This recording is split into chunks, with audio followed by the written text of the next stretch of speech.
Hi,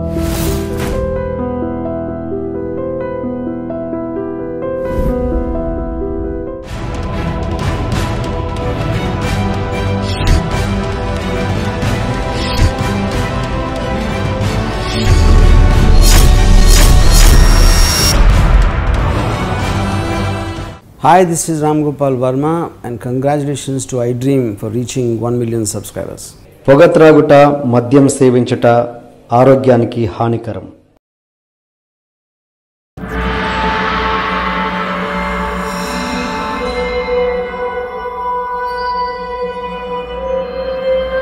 తుపాకులు తొడలు మధ్య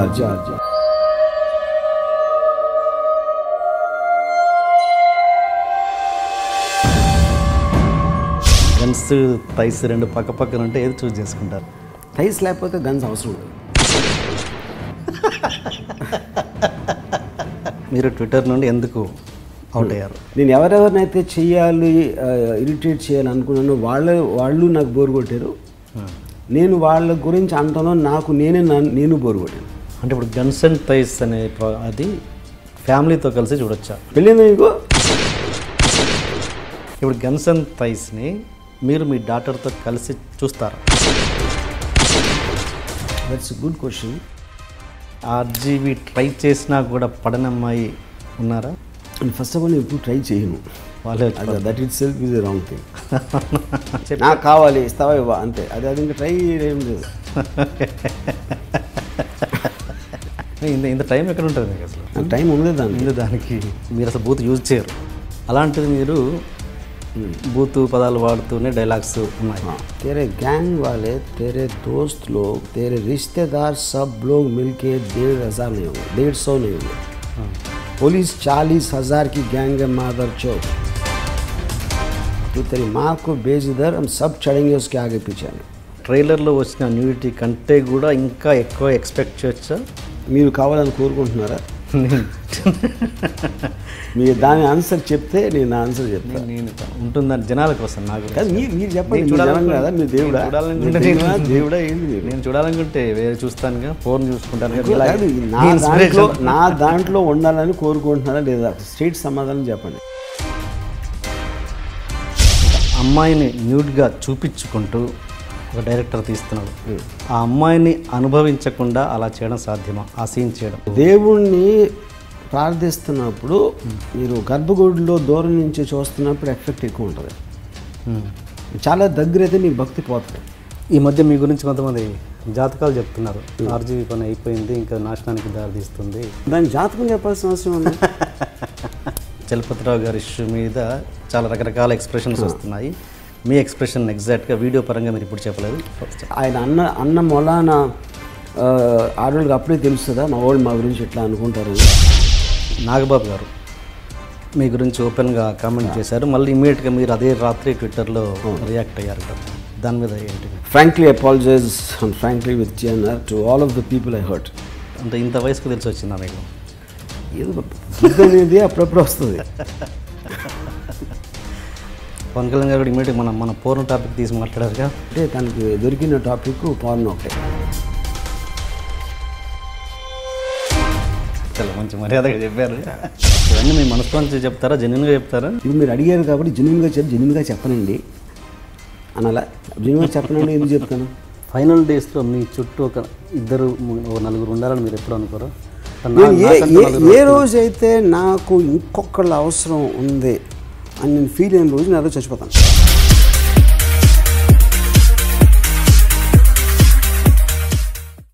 హాయ్ సార్, ఆర్జీ గారు, welcome again. You are the first person. Welcome again అని మీ ఎక్స్ప్రెషన్లో మళ్ళీ ఎందుకురా భగవంతుడా షాడి ఎక్స్ప్రెషన్ కనిపిస్తుంది.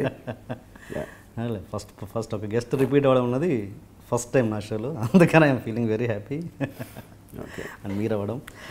అండ్ ఓకే, మీరు ఎన్ని టాపిక్స్ క్లోజ్ చేసినా మళ్ళీ ఒక కొత్త టాపిక్తో వస్తారు. అతను ఎవరు అన్నట్టు ఎంత కొట్టినా కూడా పాము సావదు అన్నట్టుగా. అదేంటి మళ్ళీ ఇప్పుడు గన్స్ అండ్ థైస్ అంటే ఏంటి? ఇప్పుడు మనం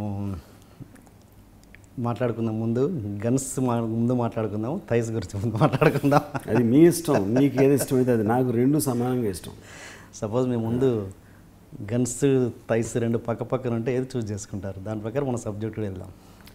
థైస్ లేకపోతే గన్స్ అవసరం లేదు. ఓకే ఓకే ఓకే మనం ఈ ప్రోగ్రామ్ని ఒక 4 పార్ట్స్గా డివైడ్ చేసాం. Guns, thighs and digital revolution and as you said as we discuss before and some general questions. First కొన్ని జనరల్ క్వశ్చన్స్తో స్టార్ట్ చేసాము. చాలామంది మీ నోటి నుంచి అవి వినాలనుకుంటున్నారు ఈ మధ్య రీసెంట్ టైమ్స్లో జరిగిన విషయాలు. ఒకటి, ఫస్ట్ మీరు ట్విట్టర్ నుండి ఎందుకు అవుట్ అయ్యారు? ఇప్పుడు ట్విట్టర్ ఎందుకు అవుట్ అయ్యారు అంటే ఫస్ట్ అడగాల్సింది ట్విట్టర్లో ఎందుకు వచ్చాను అనేది. ఎందుకు వచ్చాను అనేది అర్థమైంది. అవుట్ ఎందుకైనా కూడా ప్రాబ్లీ ఒక కనెక్షన్ ఉంటుంది. పాయింట్ సి ఎవెన్చువలీ ట్విట్టర్ అనేది ఒక మీడియంలో నేను ఒక వ్యక్తితో నేను ఉన్నాను అనుకోండి. ఆ వ్యక్తితో నేను చాలాసార్లు ఏదో చెప్తాను. చెప్పి కొన్ని నెలలు కానీ కొన్ని సంవత్సరాలు కానీ ప్రతి మనిషి దగ్గర ఒక లిమిటేషన్ ఉంటుంది. వాడు ఎంత చెప్పదలుచుకున్నాడు ఏంటి అనేది. అది ఒక పర్టిక్యులర్ మీడియం ద్వారా చెప్పినప్పుడు అయిపోతుంది. అంటే మీరు ఒకే జోనర్ సినిమాలు తీస్తూ ఉంటే కొంత కాలానికి మీ దగ్గర ఉన్న సరుకు అయిపోతుంది. So unless you change that మీకు మళ్ళీ ఒక రెజ్యుమినేషన్ కానీ రీఇన్వెన్షన్ కానీ వస్తుంది. సో ఐ ఫీల్ ట్విట్టర్లో నేను ఇంతమందితో నేను అనుకునేది నా థాట్స్ నా ఒపీనియన్స్ ఒక షేర్ చేసుకోవటానికి అనేది వస్తే ఐ ఫీల్ ఐఎమ్ ఎగ్జాస్టెడ్. ఇంక నేను చెప్పేది ఏమి లేదు ట్విట్టర్లో ఎంతకన్నా ఎక్కువ. మ్యాక్సిమం అరాకొర ఇక్కడ అక్కడ కామెంట్లు చేయటం, అప్పుడు జరిగిన కరెంట్ ఈవెంట్ బట్టి కానీ లేకపోతే నాకు ఇరిటేట్ చేయటం చాలా ఇష్టం జనాల్ని. అది కూడా ఒక అప్పర్ లిమిట్కి వచ్చేసి నాకే బోర్ కొడుతుంది నేను చేసే కామెంట్లు. ఒకవేళ నేను చేసినా కూడా ఇది మళ్ళీ ఈ మధ్యన ఇదే చాలాసార్లు అతని గురించి అన్నాను ఇతని గురించి అన్నాను. సో నేను ఎవరెవరినైతే చేయాలి ఇరిటేట్ చేయాలి అనుకున్నానో వాళ్ళు నాకు బోర్ కొట్టారు. నేను వాళ్ళ గురించి అంటానో నేను బోర్ కొట్టాను. ఈ రెండు ఆర్ ద మెయిన్ రీజన్స్. ఇంకో మెయిన్ రీజన్ ఏంటంటే ఐ థాట్ ఇన్స్టాగ్రామ్ లాంటి దాంట్లో వస్తే ఒక ఫిల్మ్ మేకర్గా నేను అనుకునేది ఉట్టిన ఎక్స్ప్రెషన్ ఆఫ్ ఇమేజెస్ వీడియోస్లో చెప్పగలగటం అనేది ఒక కొత్త టాయ్ దొరికినట్టు. ఓకే, ఆడుకోవటానికి ఇంకో కొత్త బొమ్మ ఇన్స్టాగ్రామ్ అనేది నాకు అనిపించింది. సో ఆ పాత బొమ్మ అవతల పాడేసాను, కొత్త బొమ్మ ఇప్పుడు జేబులో పెట్టుకున్నాను. ఇది ఇన్స్టాగ్రామ్ ఎప్పుడు వచ్చింది ఏం కాదు కదా, ఎప్పుడు చాలా, కానీ ఎప్పుడు నేను వాడలేదు అది. అంటే నేను ఎప్పుడు దాని ఏపు చూడలేదు. అంటే I got so use to Twitter. Instagram మీద ఎప్పుడు నేను కాన్సన్ట్రేట్ చేయలేదు అసలు. జాయిన్ అయ్యారా దాంట్లో? ఓకే, మళ్ళీ ఎంతమంది మిమ్మల్ని ఫాలో అవుతున్నారు ఇప్పుడు కొత్తగా? నేను చూడలేదు, but I think I just join 2 days back. Okay, మళ్ళీ ఇప్పుడు ట్విట్టర్కి వచ్చే సమస్య లేదు ఇంకా మీకు? అప్పుడు ఫాలోవర్స్ నాకు తెలిసి 30 lakhs. ఒకసారి నేను ఒక రిలేషన్షిప్ వదిలేక మళ్ళీ ఇంకెళ్ళను. తప్పు ఎప్పుడు ఒకేసారి చేస్తా. అంటే వేరే కొత్త తప్పులు చేస్తాను, వేరే విషయం. ఓకే, సో మిమ్మల్ని నమ్మి మేము ఫాలో అయిన 30 లక్షల మంది మళ్ళీ ఇన్స్టాగ్రామ్కి రావాల్సిందే. ఎవరిని ఫాలోవర్ అండి, వాళ్ళు 100 మందిని ఫాలో అవుతారు. దాంట్లో నేను ఒకటి ఎప్పుడు వీడినే ఫాలో అవుతాను. అదేం పొలిటికల్ ఫాలోయింగ్ కాదు, లాయల్టీ కాదు అక్కడ. ఓకే, ఫాలో అవటం కూడా తిట్టడం కోసం ఫాలో అవుతారు. 30 లక్షల్లో 29 లక్షల పైన నన్ను తిట్టడం కోసం ఫాలో అవుతారు. ఓకే, ఆ టాపిక్ వదిలేస్తే ఇప్పుడు రీసెంట్గా జరిగిన చలపతిరావు గారి ఇష్యూ మీద చాలా రకరకాల ఎక్స్ప్రెషన్స్ వస్తున్నాయి. మీ ఎక్స్ప్రెషన్ ఎగ్జాక్ట్గా వీడియో పరంగా మీరు ఇప్పుడు చెప్పలేదు. ఫస్ట్ అంటే నేను ఎక్కువ దాన్ని ఫాలో అవ్వలేదండి. నా పాయింట్ తను అన్న మాటకి అది అనాలా వద్దా, ఎంత తప్పు అనేది ఒక పాయింట్. ఒక కాంటెక్స్ట్లో తను అన్నారు, అక్కడ చాలామంది రియాక్ట్ అయ్యారు. చాలామంది యాక్చువల్లీ దే లాఫ్ట్. మీరు చూస్తే ప్రోగ్రాంలో, ఎందుకంటే ప్రతిదానికి అది ఎలా అడిగారు, ఏ సందర్భంలో చెప్పారు. నాకు చలపతిరావు గారు నాకు పరిచయం లేదు ఫస్ట్ ఆఫ్ ఆల్. ఆయన నాన్నగనగా ఒకరోజు సినిమాలో నేను ఒకసారి ఒక 2-3 days వర్క్ చేశాను. దానికి మించి ఆయన నాకు తెలియదు. నాట్ దట్ నాకు తెలిస్తే నా అభిప్రాయం మారుతుందని నేను అంటలా. I feel everything should be looked in a context. So నేను చాలాసార్లు ట్వీట్ చేసి అందరూ అంటే ఇలా అనేసాడు అలా అనేసాడు అని మొత్తం రచకెక్కేసిన సందర్భాలు ఉన్నాయి. నా కాంటెక్స్ట్ నేను ఎందుకు అన్నాను, ఏ ఉద్దేశంతో అన్నాను, ఇలాంటివి నాకే ఉంటాయి. బట్ పీపుల్ అలా తీసుకోరు. అది కేవలం ఒక టక్ అంటే మనసులో అనుకున్న దానికి చెప్పేదానికి, అక్కడ ఎంజాయ్ చేసిన దానికి, దాని తర్వాత మేము ఎంజాయ్ చేయలేదని సమర్థించుకున్న వాళ్ళందరూ కూడా equally hypocrites as far as Chalapathi Rao గారు ఇస్ కన్సర్న్. సెకండ్ పాయింట్, అలాంటి మాటలు చాలామంది అంటారు. నాకు ఇండస్ట్రీలో ఎంతోమంది తెలుసు, డైరెక్టర్స్ కానీ చాలా ఫిలిం పీపుల్ ఒకటే కాదు, ఈవెన్ బయట వాళ్ళు కూడా. ఒక ఒక అమ్మాయిల గురించి కొంచెం అలాగా డీమీనింగ్గా మాట్లాడటం అనేది చాలామంది చేస్తారు. కేవలం పబ్లిక్లో చేసినంత మాత్రాన అది దానికి ఎడిషనల్ ఇదైపోతుంది అనేది నేను ఒప్పుకున్నది. ఒకవేళ ఆయన అనకపోతే ఇప్పుడు ఆయన అన్న మొలాన ఆడవాళ్ళకి అప్పుడే తెలుస్తుందా మా వాళ్ళు మా గురించి ఎట్లా అనుకుంటారని, అదొక పాయింట్. రెండో పాయింట్, ఇలా అనకపోతే అసలు ఎవరు అనుకోరా? ఒకవేళ ఇలా పబ్లిక్ ప్లాట్ఫామ్ అనేసిన మొలాన ఇప్పుడు చాలామంది ఇలా ఫీల్ అవ్వటం మొదలు పెడతారా? I think all of that is చూసిన ఏదో ఎంటర్టైనింగ్ కోసం ఎవరెవరైతే అబ్జెక్షన్ పెట్టారో వాళ్ళకి ఎంటర్టైన్మెంటు, చూసిన వాళ్ళకి ఎంటర్టైన్మెంటు, దాని మీద రకరకాల discussion. Beyond entertainment I think it means nothing. Yeah, ఇప్పుడు చలపతిరావు గారు ఇష్యూ వేసి ఇప్పుడు మొన్నటిదాకా అది నడిచింది. ఇప్పుడు ఆర్జీవి గారు ఇప్పుడు గన్స్ అండ్ థైస్ అని వచ్చారు. బట్ ఆర్జీని మాత్రం ఎవరేమనట్లేదు. ఆర్జీని మాత్రం ఎవరేమనట్లేదు. చలపతిరావు చిన్న మాట అన్నందుకే ఇంత మీద పడ్డారు. ఆర్జీని మాత్రం అనేది దమ్ము ఎవరికి లేదు అని అదొక డిస్కషన్. పాయింట్ టూ థింగ్స్ అన్నారు అక్కడ. అంటే మిగతా కాంటెక్స్ట్ అన్ని పక్కన పెట్టి గన్స్ అండ్ థైస్ నేను సమర్థించుకోవట్లేదు. ప్రాబ్లీ నేను I might have said more things then Chalapathi Rao గారు. దట్స్ వేరే విషయం. ఇక్కడ గన్స్ అండ్ థైస్ అనేది ఒక క్యారెక్టర్స్, ఒక స్టోరీ. అది ఆ స్టోరీలో ఒక క్యారెక్టర్ ఎక్స్ప్రెషను, ఒక క్యారెక్టర్ తనకున్న పర్సనల్ ఎక్స్పీరియన్స్తో తను ఏర్పరచుకున్న భావాన్ని ఎక్స్ప్రెస్ చేయడానికి, ఒక పర్సనల్ వ్యూ ఎక్స్ప్రెస్ చేయడానికి ఒక ఫండమెంటల్ తేడా ఉంటుంది. Okay, you know, so I think they both are not in the same space. Okay okay okay again general క్వశ్చన్కి వస్తే ఫైనల్ ఒక 2 క్వశ్చన్స్తో ముగిద్దాం. నాగబాబు గారు మీ గురించి ఓపెన్గా కామెంట్ చేశారు. మళ్ళీ ఇమీడియట్గా మీరు అదే రాత్రి ట్విట్టర్లో రియాక్ట్ అయ్యారు కూడా. దాని మీద ఏంటి? I think I was stupid on my part. అది నేను టోటల్గా ఐ ఆనెస్ట్లీ ఫీల్ నేను నాగబాబు మీద కానీ, కళ్యాణ్ మీద కానీ, చిరంజీవి ఎవ్వరి మీద నేను చేసిన ట్వీట్స్ కానీ I think that very immaturish and very stupid. I regret నాది. And I regret that's also one of the reasons I decided to go off Twitter. అంటే ఏదో అంటే నేను నా గురించి ఎవరైనా నేను కేర్ చేయను. ట్రోల్స్ అవ్వచ్చు, లేకపోతే నా మీద నేనే ఎక్కువ జోకులు వేసుకుంటాను. But I don't think that gives me the right to ఇంకొకళ్ళ మనోభావాలను హర్ట్ చేయడానికి, ఇంకొకళ్ళ ఆస్పెక్ట్ని నేను నా ఇష్టం వచ్చినట్లు మాట్లాడటానికి I don't think it is right. I feel it's I apologize even frankly apologize and frankly with TNR to all of the people I hurt. అది ఇంత వయసుకు తెలిసి వచ్చిందా మీకు? ఏదో బుద్ధి అనేది అప్పుడప్పుడు వస్తుంది. బుద్ధి అనే దానికి మీనింగ్ అది. ఇప్పుడు బుద్ధి ఉంటే ఇంకా పాయింట్ ఉంది. ఓకే, సో మొత్తాన్ని తప్పులు చేయరా? మళ్ళీ మాట మీద ఉండరుగా? అదే ట్విట్టర్లో మాత్రం చేయను. వేరే మీడియంలో ఎక్కడన్నా మళ్ళీ నా మైండ్ దొబ్బి అది నేను ఇప్పుడు చెప్పలేను. మళ్ళీ ఇన్స్టాగ్రామ్లో స్టార్ట్. ఇన్స్టాగ్రామ్ ఎందుకంటే మనం విజువల్స్లో కన్వే చేస్తాం కాబట్టి కొంచెం గొలుసు వేసి పట్టుకుంటుంది. ఐ థింక్ ట్విట్టర్ అంత ప్రాలాపన చేయడానికి ఎక్కువ ఛాన్స్ లేదని నా feeling. Okay okay and so ఇవన్నీ ఇంకా మీరు ఈవెన్ పవన్ కళ్యాణ్ టాపిక్, పవన్ కళ్యాణ్ కూడా never ever want to hurt anyone అనే పర్సనల్ లెవెల్. అంటే నా థాట్ని ఎక్స్ప్రెస్ చేయొచ్చు. ఒక గ్రూప్ మీద, ఒక ఐడియాలజీ మీద, ఒక సిస్టమ్ మీద నేను పెట్టచ్చు. కానీ ఒక ఇండివిజువల్ పర్సన్ని ఆన్ ఏ పర్సనల్ లెవెల్ మాత్రం నేను ఎప్పుడు చేయను. మళ్ళీ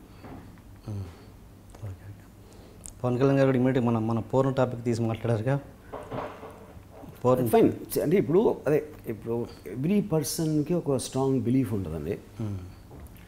అంటే పాన్ చూసేవాళ్ళు పర్వర్డ్స్ అని అవ్వచ్చు, లేకపోతే ఫలానా కామెంట్, లేకపోతే ఫలానా చేసేవాళ్ళు అవ్వచ్చు. అది తన ఉద్దేశం, you know. And so I don't want to get in to that space. ఎందుకంటే ఇప్పుడు పవన్ కళ్యాణ్ మీద, తన పొలిటికల్ ఐడియాలజీ మీద కానీ, తను వేరే విషయాల మీద నేను చేసిన కామెంట్స్ని తను హర్ట్ అయ్యి ఏ విధంగా హర్ట్ చేయాలి, ఏ విధంగా దాన్ని డిఫెండ్ చేయాలి, ఏ విధంగా రియాక్ట్ అవ్వాలి అంటే తనకి దొరికిన టాపిక్ పార్న్ ఒకటే. ఓకే, ఆ లెవెల్లో చేశారు. Okay, fine, fair enough. అది కూడా డెమోక్రటిక్ కంట్రీలో every one can say what ever they want to say. అలాగే నాకెంత హక్కు ఉందో కళ్యాణ్ కూడా అంతే హక్కు ఉంది. సపోజ్ నాన్నగారు కనుక బ్రతికుంటే మీరు చేసే ఈ అరాచకాలు మా దృష్టిలో, జనాల దృష్టిలో ఈ అరాచకాలను చూసి ఏమనుకునేవారు అంటారు? That's good question. మా మదర్ చాలా సాఫ్ట్గా తీసుకుంటారు. చాలా ఆల్మోస్ట్ ఒక యోగిలాగా అలా జరిగిపోతూ ఉంటుంది. నా డాటరు, నా ఎక్స్ వైఫ్ నన్ను ఒక విధమైన జంతువులుగా చూస్తారు, జంతువుగా. వాళ్ళు అసలు పట్టించుకోరు. మా మదర్ ఏమో నేను చేసిన పెద్దాన్ని కనుక చాలా డీప్ మీనింగ్ ఉంటుంది అని తను సపోజ్ చేసేసుకోను అంతే. అది ఒకసారి సపోజ్ చేసేసుకున్న తర్వాత ఇంకా అది నెగిటివ్గా అనిపించదు. బట్ డెఫినెట్లీ మా ఫాదర్ ఉండుంటే I think he would have felt very very agitated. ఎందుకంటే మా ఫాదర్ కొంచెం హైపర్, కొంచెం ఓవర్ రియాక్ట్ అవుతారు. And I'm sure he would have felt that. But నేను అందువల్ల మా ఫాదర్ ఉంటే నేను చేసేవాడిని కాదంటే ఇంకా ఎక్కువ చేసేవాడిని. ఎందుకంటే మా ఫాదర్ అంత ఆ కైండ్ ఆఫ్ దాంట్లో ఉన్నప్పుడు ఆయన్ని అట్లీస్ట్ ఆయన వరి అవ్వటంలో కొంచెం ఆయనకి ఎంటర్టైన్మెంట్ వచ్చి ఉండేదాన్ని. ఇవన్నీ మీ మనసులోంచి చెప్తారా, జెన్యున్గా చెప్తారా? నేనా జస్ట్ ఫర్ ఎంటర్టైన్మెంట్ అన్న జనాలకి? ఇప్పుడు నా ఇష్టం బుక్లో నేను ఒక లైన్ రాశాను, నేను చెప్పేది నిజం కాదు, మీరు నమ్మితే అది నిజం. సో అది నన్ను అడగాల్సిన అవసరం లేదు. నేను చెప్పేది నేను చెప్తాను. ఇప్పుడు మీరు అడిగారు కాబట్టి జెన్యున్గా చెప్పనండి అనాలా? జెన్యున్గా చెప్పనండి ఎందుకు చెప్తాను? మీకు డౌట్ ఉంది కాబట్టి మీరు అడగాల్సిన అవసరం లేదు. And one more last question about Satyendra. మన ఫస్ట్ ఇంటర్వ్యూ అయిపోయిన తర్వాత ఆయన ఒక మెసేజ్ పెట్టారన్నారు మీకు, ఏంటి ఆ ఇష్యూ ఏంటి? జనాలకు తెలియదుగా. నేను మర్చిపోయాను. మరి చెప్పండి. ప్రతిసారి ఇంటర్వ్యూలో ఇంకోసారి నా టాపిక్ తీయకు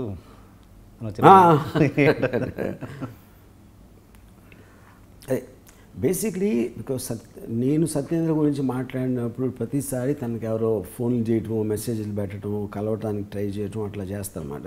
తనకి ఇరిటేషన్. అలాంటి మెసేజ్లు రిసీవ్ చేసుకుంటాం కానీ దాని గురించి ఇంటరాక్ట్ అవటం. అందుకని నాకు ఒక వార్నింగ్ మెసేజ్ పెట్టాడు, నా గురించి ఎప్పుడు మాట్లాడదు మళ్ళీ అని. సో తర్వాత మళ్ళీ మాట్లాడుకోలేదు ఇంకా. మరి ఇప్పటికీ ఆయన అంటే మీకు ఇష్టమే సత్యేంద్ర గారు? ఇష్టం అనేది కరెక్ట్ వర్డ్ కదా. I respect him. ఇష్టం అంటే ఇష్టం అనేది is not a correct word. I feel మళ్ళీ అది చేస్తున్నా. వాడి గురించి మాట్లాడద్దు అంటే మళ్ళీ మీరు నాతో మాట్లాడేస్తున్నారు. నేను ఇప్పుడు సత్యేంద్ర గురించి ఏం చెప్పినా I will obviously talk very high. మళ్ళీ ఆడికి మెసేజ్లు వెళ్తాయి. ఎందుకు అది ఆడికే అవసరం లేదు. ఓకే, నేను చెప్పదలుచుకుని ఇది చెప్పేసాను. మళ్ళీ కొత్తగా నేను చెప్పేది ఏం లేదు సత్యేంద్ర గురించి. ఓకే, మళ్ళీ ఇంక గన్స్ అండ్ థైస్ విషయానికి వస్తే అసలు ఫస్ట్ ఆఫ్ ఆల్ మనం ఇంటర్వ్యూ అనుకున్నప్పుడు చాలా ఇబ్బందికరంగా నన్ను ఇబ్బంది పెట్టారు. ఏంటి దీని టైటిల్ ఇది టైటిల్ పెడితేనే నేను వస్తాను ఇంటర్వ్యూకి చేస్తాను అని. ఫస్ట్ చేద్దాం అనుకుందే మనం, మళ్ళీ మీరు ఈ టైటిల్ పెడితేనే చేస్తాను. ఏంటది ఆ టైటిల్? తుపాకులు తొడలు మధ్య ఆర్జీవి. తుపాకుల తొడల మధ్య ఆర్జీవి.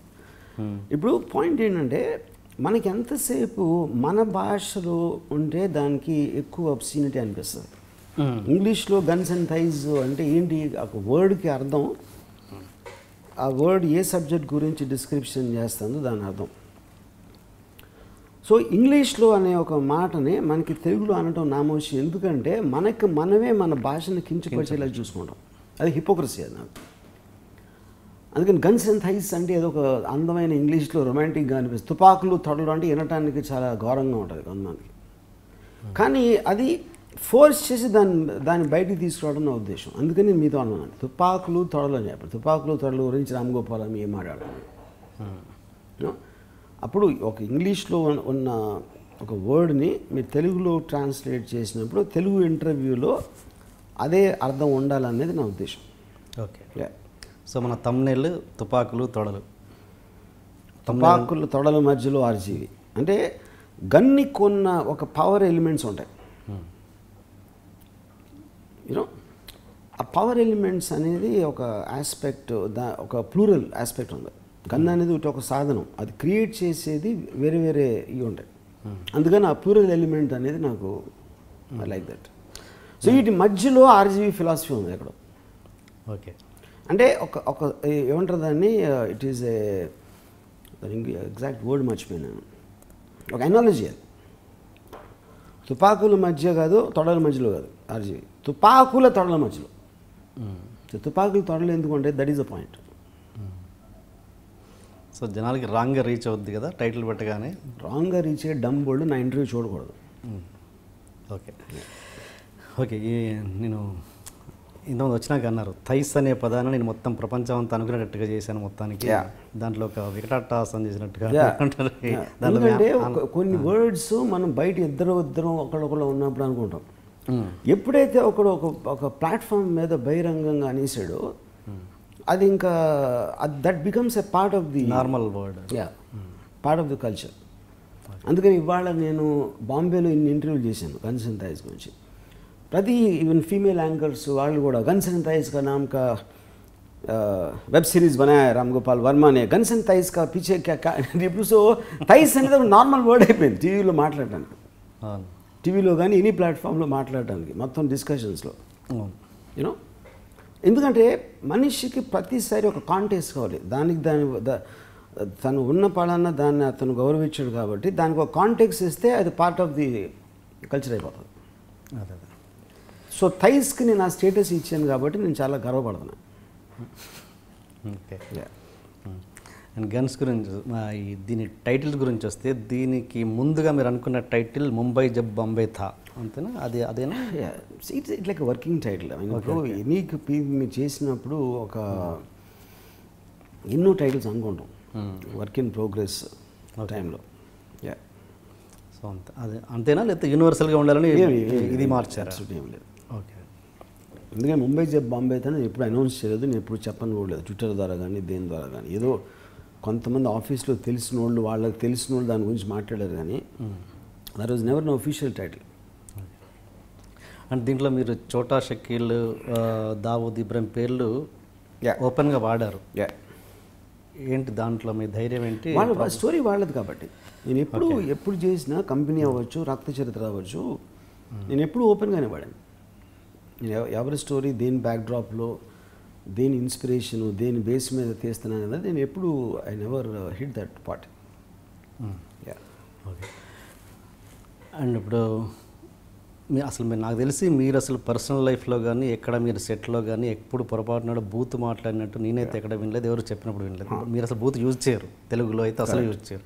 అలాంటిది మీరు బూత్ పదాలు వాడుతూనే డైలాగ్స్ ఉన్నాయి. ఏంటి దాని మీద? ఇక్కడ 2 పాయింట్స్ అండి. ఒకటి బూత్ అనే మాట నాకు ఎప్పుడు ఎందుకంటే నాకు మీరు ఏ బూత్ మాట చూసినా కూడా అది ఎక్కడో ఒక కనెక్షను ఒక అమ్మాయి మర్మవ్యాలకు సంబంధించింది కానీ ఒక సెక్షువల్ యాక్ట్కి సంబంధించిన దాంట్లో నుంచి వస్తుంది బూత్ అనేది ఎప్పుడు. అది ఎందుకంటే మీరు సెక్షువల్ యాక్ట్ జెనిటల్స్ మీద మీరు చిన్న చూపు ఒక జుగుప్సాకరమైన మనకు ఒక ప్రోగ్రామింగ్ ప్రకారం మన చిన్నప్పటి నుంచి ఒక సెట్ చేశారు కాబట్టి ఈ బూతులు అనేది కూడా ఆర్ట్ ఎలిమెంట్లో వాటిని ఇంకా దూరం చేయడానికి తోడ్పడతాయి. That is the point of booth. So నేను ఒక సెక్షువల్ యాక్ట్ని కానీ ఒక అమ్మాయిని కించపరచడం నేను భరించలేను, ఎందుకంటే రెస్పెక్ట్ బూత్ అవుతాం. అందుకని నేను ఎప్పుడు బూతులు వాడిన అసలు. ఓకే. ఇంకపోతే గన్స్ అండ్ థైస్లో ఉన్న బూతుల విషయంకి వస్తే ఒక క్యారెక్టరు వాడు ఎవరితో అయితే మాట్లాడుతున్నాడో ఎవడు మాట్లాడుతున్నాడో వాడు నా భావాలను షేర్ చేయట్లేదు. ఓకే. ఒకటి వాడు గ్యాంగ్స్టర్ ఎవడైతే ఫోన్లో మాట్లాడుతున్నాడో వీడిని ఇన్సల్ట్ చేయడానికి వీడిని అసలు బ్రేక్ చేయడానికి మాట్లాడుతున్నాడు మాటలు.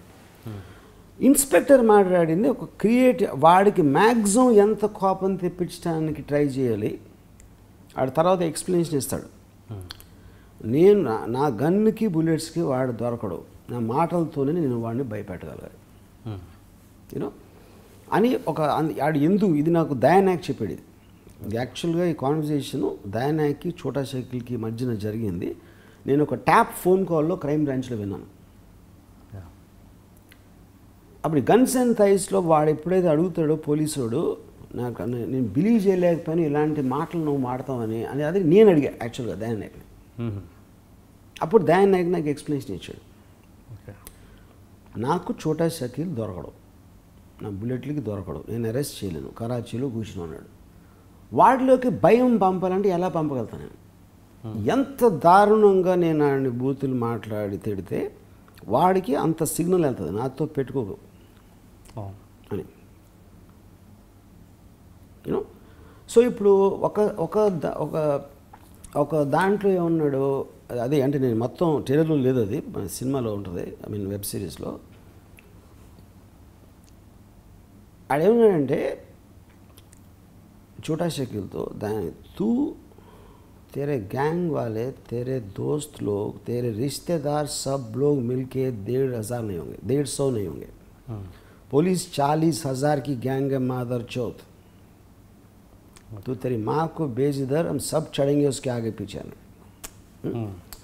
ఇందుకు వాడు మ్యాక్సిమం చోటా షకీల్కి ఎంత కోపం తెప్పించాలి. అసలు ఏంట్రా నువ్వు నాతోటి పోలీసుతో పెట్టుకుంటారా, నువ్వు పోలీసుతో పెట్టుకుంటారా నువ్వు అన్న ఒక ఎమోషన్కి, ఇప్పుడు ఇందాక నేను చెప్పిన డైలాగ్కి మీకు 1000 మైళ్ళు దూరం ఉంది. వాడిని భయపెట్టడానికి, ఉనిగిపోయేలా చేయటానికి చాలా ఆలోచించి మాడిన మాటలే. అందుకని ఆ కామ్నెస్, షకీల్ అనేవాడు కోపంతో మాట్లాడుతున్నాడు, వీడు కామ్గా ప్రతి వర్డ్ క్లియర్గా ఉచ్చరించి మాట్లాడుతున్నాడు ఈ కాప్ క్యారెక్టర్. ఎందుకు? He wants to create a psychological impact on him. Okay. So నేను బూతులు మాట్లాడకపోవడానికి, నాకు అసలు బూతులు అంటే ఏంటి, నా మీనింగ్ ఏంటి, వాడు ఎక్కడి నుంచి వచ్చిందని నా అవగాహన డిఫరెంట్. గన్స్ అండ్ థైస్ సినిమాలో దాంట్లో ఈ కాప్ ఎందుకు మాట్లాడుతున్నాడు, దాని వెనకాల ఉన్న సైకాలజీని అండర్స్టాండ్ చేసుకుని యూజ్ చేయడానికి అన్నిటికీ ఫండమెంటల్ డిఫరెన్సెస్ ఉన్నాయి. ఓకే. అంటే ఈ డైలాగ్, ఈ పర్టికులర్ డైలాగ్స్ అతని పేరు అంటే దయానాయక్ ద్వారా విన్నాను అని అంటున్నారు. ఏంటి ఆయనకు మీకు అంత క్లోజ్నెస్? నాకు కాప్స్ చాలామంది తెలుసు. ఇప్పుడు పోలీసులతో ఉంటాను, ఎన్కౌంటర్ కాప్స్ కానీ, ఎక్స్ గ్యాంగ్స్టర్స్ కానీ, మిడిల్ మెన్ ఉంటారు, వాళ్ళు చెక్ చేసాడు. వాళ్ళందరితో నేను మాట్లాడి నాకున్న ఇంట్రెస్ట్లో సేకరించిన ఒక ఇన్ఫర్మేషన్ నుంచి నేను actually I'm able to make guns and thighs. అయితే నాకు ఎట్లా ఉంటుంది ఆ ఇన్ఫర్మేషన్? అదే అంటున్నాను నేను అనేది, వాళ్ళకి మీతో ట్రావెల్ అవ్వాలి, వాళ్ళకి నేనంటే ఇష్టం. నేనంటే ఇష్టం అంటే నేను నన్ను పెళ్లి చేసుకుంటాను కాదు, అది కాదు నా పాయింట్. ఇష్టం అంటే నేను అడిగిన లాంటి క్వశ్చన్స్ వాళ్ళని ఎవరు అడగరు ఎప్పుడు. ఓకే. ఫర్ ఎగ్జాంపుల్, నేను సదానంద్ దాతే అని ఒక చాలా ఫేమస్ పోలీస్ ఆఫీసర్ ఉన్నారు బాంబేలో. మన 26/11 అటాక్స్లో కూడా తనకి దెబ్బలు తగిలినాయి కమ్ హాస్పిటల్లో. నేను ఒకరోజు ఆయనతో కూర్చుని, నాకు మీ గురించి మొత్తం నేను తెలుసుకోవాలండి నాన్న అంటే, నేను నాగ్పూర్లో పుట్టాను, ఈ స్కూల్కి వెళ్ళాను అంటే, మీరు ఎక్కడ పుట్టారు, ఎక్కడ పెరిగారు, ఏ స్కూల్ నాకు అవసరం లేదు. ఫస్ట్ టైం మీ లైఫ్లో పోలీస్ అనే మాట ఎప్పుడన్నారా? మీకు గుర్తున్న మీ మెమరీలో మీరు ఇవాళ ఎంత పెద్ద పోలీస్ ఆఫీసరు, మీ చిన్నప్పుడో ఎప్పుడో మీ స్కూల్లో నాకు తెలియదు, పోలీస్ అనే మాట ఫస్ట్ టైం మీరు అన్నది మీకు గుర్తుందా? నాకు క్వశ్చన్ చాలా అడిగాను. ఆ టోటల్ అయిపోయిన తర్వాత ఆయన నా లైఫ్లో ఎప్పుడు ఇలాంటి క్వశ్చన్స్ ఎవరు అడగలేదు అన్నాడు. ఎందుకంటే ఆయనే మర్చిపోయారు అసలు యాక్చువల్గా. ఓకే. సో ఇలాంటి క్వశ్చనింగ్ ప్రాసెస్లో నాకు చాలా కాన్ఫిడెన్షియల్ అయిపోతారు వీళ్ళు. ఓకే.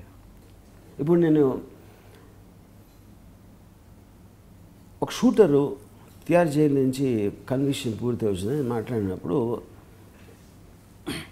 నువ్వు ఫస్ట్ మర్డర్ చేసిన రోజు రాత్రి ఎన్ని గంటలు నిద్రపోయావని అడిగాను. అలాంటి క్వశ్చన్స్ అడగడం వల్ల ఏమవుతుందంటే, వాళ్ళు మనసు లోతుల్లోకి వెళ్ళిపోతారు. వాళ్ళ ఎమోషనల్ స్టేటు, వాడు అప్పటి వరకు ఏమాడు ఆలోచించాడు, వాడు అంతవరకు ఆలోచించినవి కూడా వాడి లోపల నుంచి బయటికి తీసుకురాగలిగే ఒక పద్ధతిలో నేను క్వశ్చన్ చేస్తున్నాను. దాని వలన వాళ్ళు ఎవ్వరికీ చెప్పని నాకు చెప్తారు.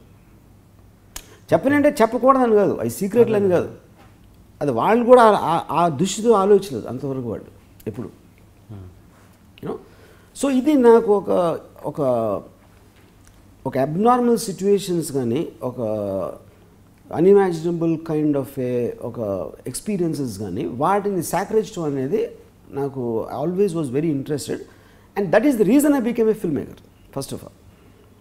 అంటే శివ కంటే ముందు కూడా? ఇప్పుడు కూడా.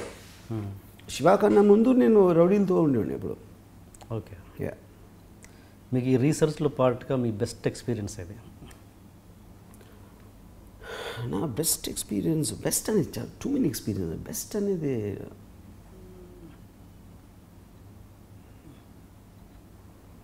అంటే బెస్ట్ అనేది ఇప్పుడు నేను I only can tell about ఏమంటుందని, ఇప్పుడు ఇంత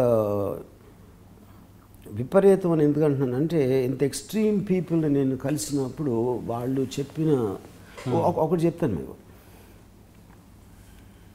విశ్వాస్ నాగరే పాటిల్ అనే పోలీస్ ఆఫీసర్. తాజ్ మీద అటాక్ జరిగినప్పుడు ఫస్ట్ ఆయన he was the first man. Attack జరిగిన ఇమ్మీడియట్గా కొన్ని మినిట్స్లో ఈ టెర్రరిస్టులు పైకి వెళ్ళిపోయారు. ఎందుకంటే గ్రౌండ్ ఫ్లోర్ నుంచి కింద షూట్ చేసి మెట్లకి పైన ఫ్లోర్స్లోకి వెళ్ళిపోయారు. విశ్వాస్ నాగరే పార్టీలో ఇంకొక కానిస్టేబుల్ తను ఇద్దరే ఉన్నారు లాబీలోకి వచ్చినప్పుడు. ఈయన దగ్గర చిన్న మామూలు revolver and he went up ఆ టెర్రరిస్ట్ని ఇది చేస్తారు. నేను ఏమడిగంటే వాళ్ళ దగ్గర అసాల్ట్ రైఫిల్స్ ఉన్నాయి, లాబీలో బాడీస్ ఉన్నాయి. ఇంకా ఎంతమంది ఉన్నారో తెలియదు ఆ టైంలో. వచ్చిన వాళ్ళు నలుగురేనా, ఇంకా ఎక్కువ మంది ఉన్నారా, వాళ్ళ దగ్గర ఏమున్నాయి. మీ దగ్గర ఒక హ్యాండ్ గన్ ఉంది, ఒక కానిస్టేబుల్ ఉన్నాడు ఒక రైఫిల్ పట్టుకొని. ఇలాంటి దానితో వెనకాల వెళ్ళటం మూర్ఖత్వం కాదా? I don't think it's guts in my opinion.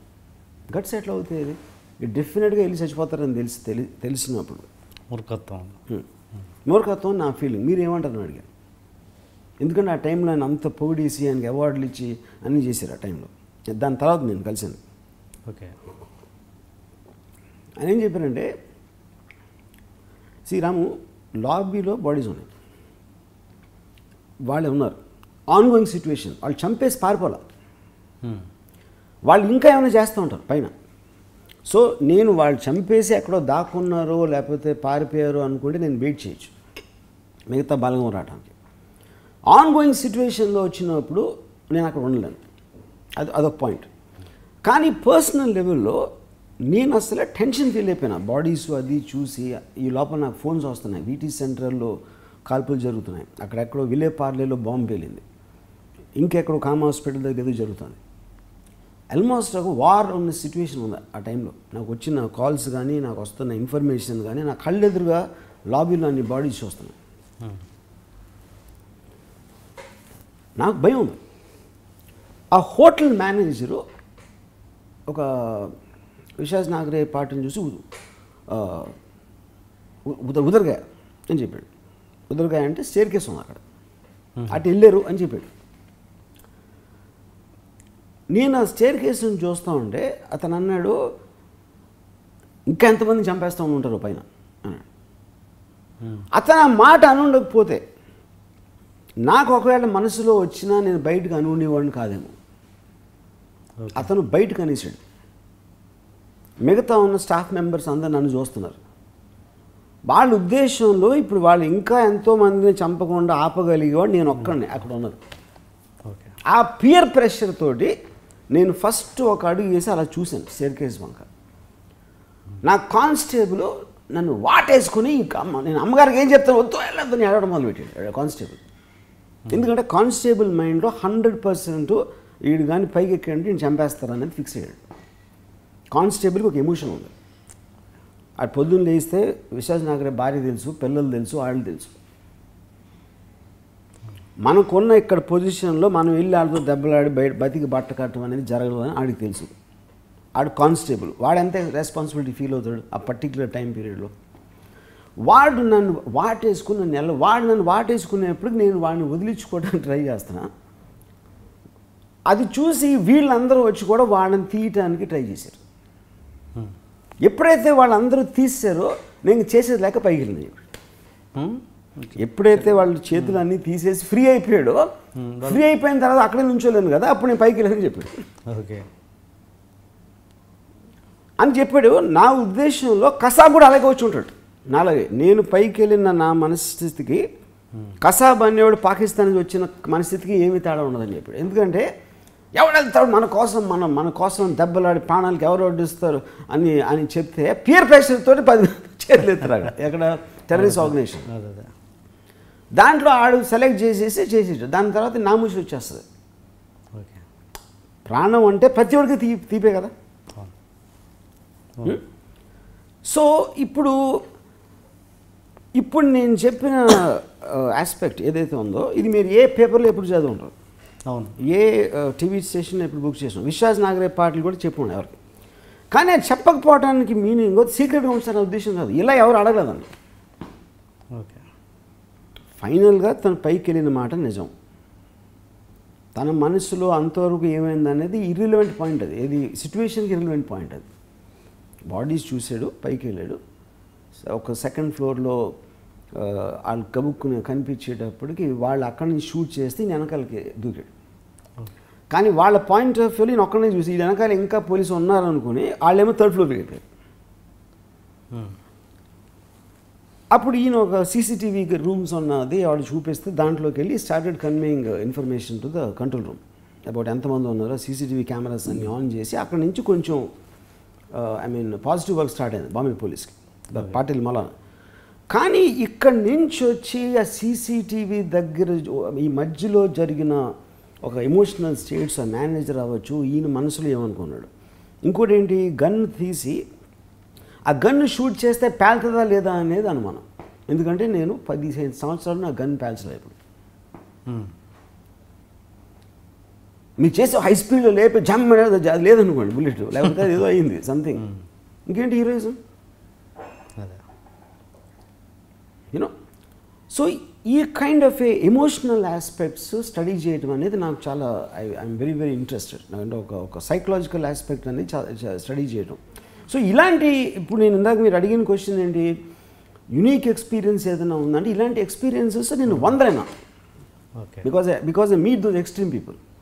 Okay, before Shiva అలాంటిది ఒకటి చెప్పండి. బిఫోర్ శివ అంటే మీరు డైరెక్టర్గా ఒక ఇమేజ్ వచ్చిన తర్వాత వేరు, బిఫోర్ శివ మీరు రీసెర్చ్.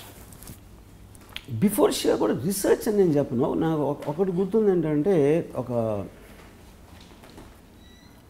కాలేజీలో జరిగిన ఒక గొడవ. రాత్రి ఒక 7 ఒకరిని కొట్టడానికి వెళ్ళాం కేసీపీ కాలనీలో, ఒక పర్టికులర్ కాలనీ ఉన్నారు. ఓకే, బయట నుంచి పిలిచేటప్పటికి ఆ పేరు స్టూడెంట్స్ అందరూ ఉండేవారు కదా, ఒక 20 మంది బయటికి పరిగెత్తుకొచ్చారు రాడ్లు కత్తులు పెట్టుకొని. అది మేము ఎక్స్పెక్ట్ చేయలేదు అసలు. అలా అంత ప్రిపేర్ అయి ఉంటారు లోపల అనేది ఎక్స్పెక్ట్ చేయలేదు. సో మా వాళ్ళు కొంతమంది తిరగబడ్డారు, కొంతమంది పరిగెత్తారు, ఇలా జరుగుతుంది. నేను ఒక్కడిని ఆ లీడర్ని చూస్తున్నాను, అతని పేరు రే అని చూస్తున్నాను, వీటి అని. నేను చెయ్యట్లా పరిగెత్తట్లా, వాళ్ళు అందరినీ అటాక్ చేస్తే నన్ను చేయట్లేదు. ఎందుకు, నా బాడీ లాంగ్వేజ్లో ఉన్న డిఫరెన్స్ వాళ్ళని కన్ఫ్యూజ్ చేసింది. మీరు ఎప్పుడైనా ఏంటి, మిమ్మల్ని అటాక్ చేసినా మీరు డిఫెండ్ చేసుకోవడానికి కొడతారు, పరిగెడితే ఎంటబడి కొడతారు. రెండూ చేయకుండా కళ్ళలో కళ్ళు పెట్టి చూస్తే ఒక విధమైన అన్సర్టనిటీ వచ్చేస్తుంది. మీరు నేషనల్ జియోగ్రఫిక్లో చూస్తారు, ఇప్పుడు జింక్ వెనకాల ప్యాంతర్ పరిగెడుతుంది, సడన్గా జింక్ అయిపోతుంది ఒకసారి, ఆ ప్యాంతర్ కూడా అయిపోతుంది. ఎందుకంటే అది అన్ఎక్స్పెక్టెడ్, యూనో. సో ఇప్పుడు ఇది నేను ఎందుకు చేసిన ఆలోచించి చేసినా లేదు, నాకు పారిపోవటం అనేది నా మనిషి. I don't live with my self. ఒకళ్ళకి భయపడి పరిగెత్తడం అనేది అంటే ధైర్యం అని అంటలేదు, అది నాకు I feel it is highly disrespecting towards my self. ఎవడో చూసి నవ్వుతాడు అనేది పాయింట్ కదా. ఓకే, డెత్ విషయానికి వస్తుంది మారొచ్చుగా, ఇది చావు విషయానికి అది మారచ్చు కదని మారలా, అదే నేను చెప్పేది. I feel it is stupid. ఏదో నేను అంటే నేను యాంటిసిపేట్ చేసిన నా రియాక్షన్ ఎట్లా ఉంటుంది, ఆఫ్ కోర్స్ చేయలేదు. అంతా మీకు క్షణాల్లో జరుగుతుంది. ఎవరు ఎట్లా రియాక్ట్ అవుతారు, ఎట్లా మీరు ఫోర్స్ చేస్తారు అసలు యాక్చువల్గా, యూనో.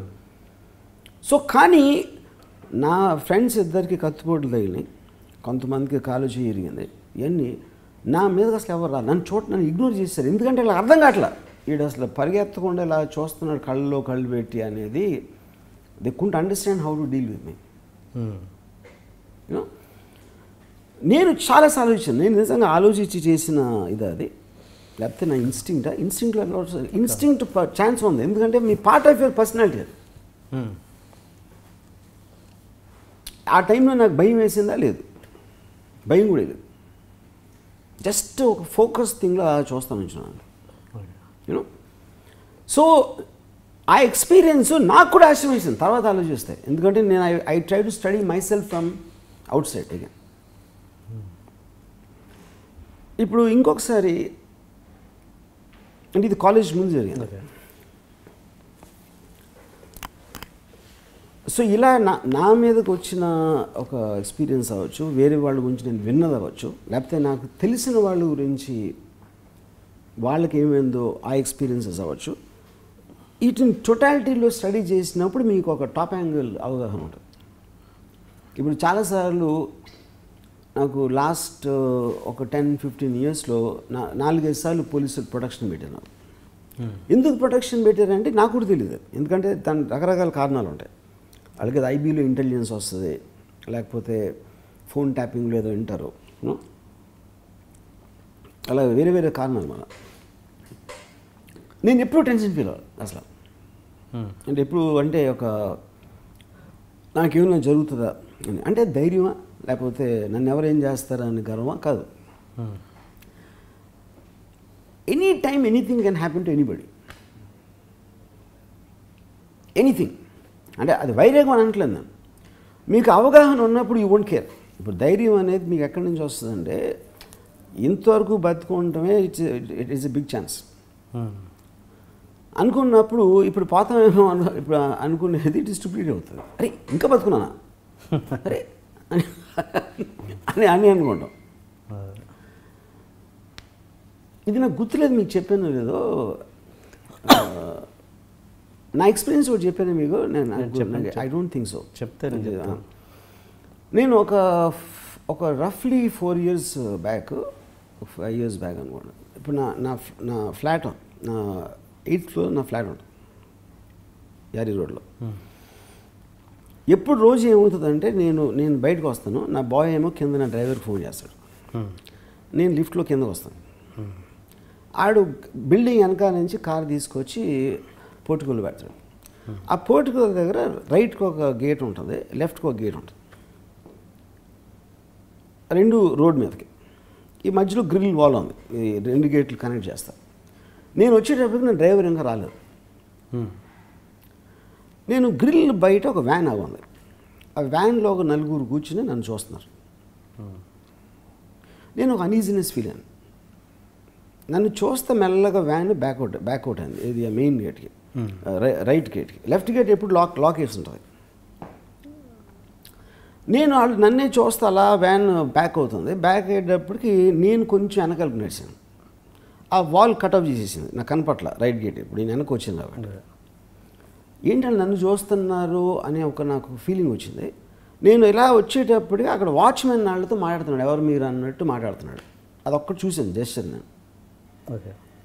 ఈ లోపల నా డ్రైవర్ వచ్చాడు. డ్రైవర్ వచ్చి కారు ఆగింది. నేను కొంచెం ముందుకు వచ్చేటప్పటికి వ్యాన్ లేదు అక్కడ.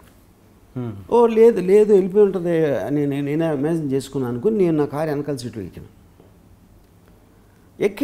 ఎక్కుతూ ఉంటే నా డ్రైవర్ ఈ టేప్ చూస్తున్నాడు కొంచెం రైట్లోకి. ఏం చూస్తున్నాడు, ఇటు చూస్తే ఆ వ్యాన్ ఇప్పుడు లోపల ఉంది, కాంపౌండ్ లోపల ఉంది.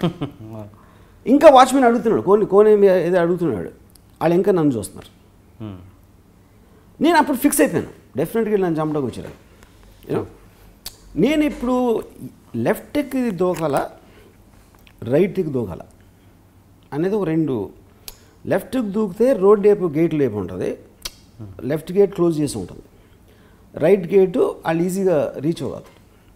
రైట్కి దూకితే మళ్ళీ బిల్డింగ్లోకి వెళ్ళాలి. ఇది అసలు ఎంతసేపు ఆలోచించుంటారు అనేది నాకు చాలా ఫ్యాసినేటింగ్ థింగ్. అది అంటే మైండ్ ఎంత ఫాస్ట్గా పనిచేస్తుంది అనేది దానికి ఒక ఎగ్జాంపుల్గా చెప్తున్నాను. సరే నేను రైట్ దాంట్లోకి దూకాను. రైట్ డోర్లోంచి దూకేటప్పటికి నా కన్ను సన్నులోంచి వాళ్ళు కింద దిగడం కనిపించింది నాకు, ఆ వ్యాన్లోంచి వాళ్ళు. నేను బిల్డింగ్లోకి పరిగెట్టడానికి లిఫ్ట్ డోరు ఉంది. లిఫ్ట్ డోర్కి వెళ్తే లిఫ్ట్ తెరుచుకుంటుందా లేదా నాకు తెలియదు, ఉందా లేదా అని మెట్ల మీద పరిగెత్తాను. మెట్ల మీద పరిగెట్టి ఒక 4th floor అలా రీచ్ అయ్యేప్పటికి 3rd floorలో నా ఫ్రెండ్ ఒకడు ఉన్నాడు. వాళ్ళకి ఇప్పుడు నేను ఉండే ఫ్లోర్ తెలుసా లేదా తెలియదు నాకు. ఉట్టి బిల్డింగే తెలుసా, ఫ్లోర్ కూడా తెలుసా తెలియదు. అందుకని నేను వెనక్కి పరిగెత్తుకొచ్చి 3rd floorలోకి వెళ్దాం, నా ఫ్లోర్కి వెళ్ళకుండా అనేది ఒక ఐడియా. కానీ ఒకవేళ నన్ను వాళ్ళు మెట్లు ఎక్కడం చూసా లేదో నాకు తెలియదు, ఎందుకంటే నా బ్యాక్ ఉంది కాబట్టి. సో నేను వెనక్కి తిరిగితే వాళ్ళ మీదకి వెళ్తాను అనేది ఒక థాట్ వచ్చేసి కంటిన్యూస్గా మళ్ళీ పరిగెట్టడం స్టార్ట్ చేసి నా ఫ్లోర్ 8th floor కూడా నేను దాటేసి, సారీ 5th floorలో నేను లిఫ్ట్ కనిపించింది. 5th floor ఇమీడియట్ లిఫ్ట్లోకి ఎక్కి 10th floor బటన్ నొక్కాను. సో అది క్రాస్ అయిపోయి నా ఫ్లోర్ 8th ఫ్లోర్ క్రాస్ అయిపోయి 10th ఫ్లోర్కి వెళ్ళిపోయింది. ఓకే. అప్పటికి నాకు డెఫినెట్లీ సేఫ్ అని ఫీలింగ్ వచ్చింది. ఎందుకంటే వాళ్ళు ఇప్పుడు ఒకవేళ నా ఫ్లోర్ తెలిసినా కూడా ఏ ఫ్లోర్ చెక్ చేసేంత టైం వాళ్ళకి ఉండదు. 10th ఫ్లోర్లో నేను డోర్ బెల్ నొక్కాను. డోర్ బెల్ నొక్కితే ఎవరో ఓపెన్ చేసి నన్ను గుర్తుపెట్టాడు అతను. ఓపెన్ చేసిన అరే క్యా రమజీ కమిన్ సైడ్ నేను తోసుకుంటూ లోపలికి వెళ్ళి డోర్ వేసాను. డోర్ వేసేసి ఫోన్ చేయడానికి వేస్తే ఫోన్ కార్లో వదిలేసాను. ఫోన్ లేదు. క్యాన్ మేక్ ఫోన్ కాల్ అని అతను ఫోన్ తీసుకున్నాను. నాకు ఒక్క నంబర్ తెలియదు, ఎవరికి ఫోన్ చేయాలని. ఓకే. ఈ లోపల వాళ్ళు కంగారు పడుతున్నారు, ఏంటి సడన్గా రూమ్లోకి వచ్చి తలిపేసాడని ఆ ఫ్యామిలీ అక్కడ ఉన్నది. నేను అప్పుడు వాళ్ళకి చెప్పాను, ఇలా ఇలా జరిగింది, how do I talk to the police, మీ దగ్గర పోలీసులు అంటే అప్పుడు అతను లోకల్ కంట్రోల్ రూమ్ ఫోన్ చేయను అన్నాడు. ఈ లోపల నాకు ఐడియా వచ్చిందంటే మీకు డ్రైవర్ ఉన్నాడా అన్నాడు. ఎక్కడ ఉన్నాడు? కింద ఉన్నాడు. మీ డ్రైవర్కి ఫోన్ చేయండి ఫస్ట్ అన్న. ఆడు ఫోన్ చేసి డ్రైవర్కి వచ్చి నా డ్రైవర్ ఆడు తెలుసా అని అడగను. అది తెలుసు అన్నాడు. ఆయన పిల్లవాడిని ఫోన్లో అంటే నా డ్రైవర్ వచ్చాడు ఫోన్లోకి.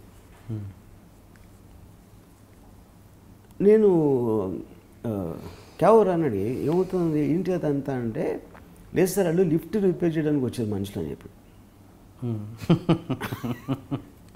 ఓకే. సో నేను నా వంక ఎందుకు చూస్తానంటే మిమ్మల్ని గుర్తుపెట్టాను అన్నాడు. ఇది యాంటీ క్లైమాక్స్ ఇది. సో ఇప్పుడు నేను ఇది ఎందుకు చెప్తున్నానంటే, ఇలాంటివి చాలాసార్లు జరిగినాయి నాకు, కానీ చాలాసార్లు ఇలా రియాక్ట్ అవ్వాల. దీనికి ముందు ఒకసారి ఏమైంది, నేను ఆఫీస్ నుంచి బయటకు వచ్చాను, కార్లో నేను ఫ్రంట్ సీట్లో కూర్చోను. కొంతసేపు నా డ్రైవరు సార్ మన ఎవరో ఫాలో చేస్తున్నారు అని చెప్పాడు. ఎవరంటే మోటార్ బైక్ మీద వస్తున్నాడు ఒక అతను. చూస్తే ఒక మోటార్ బైక్ వస్తున్నాడు వెనకాల. నీకే తెలిసి ఫాలో అవుతున్నాడు అంటే మన ఆఫీస్ బయట స్టాండ్ మీద నుంచున్నాడు. మనం బయటకు వచ్చిన తర్వాత ఆడెక్కి ఫాలో అవుతున్నాడు.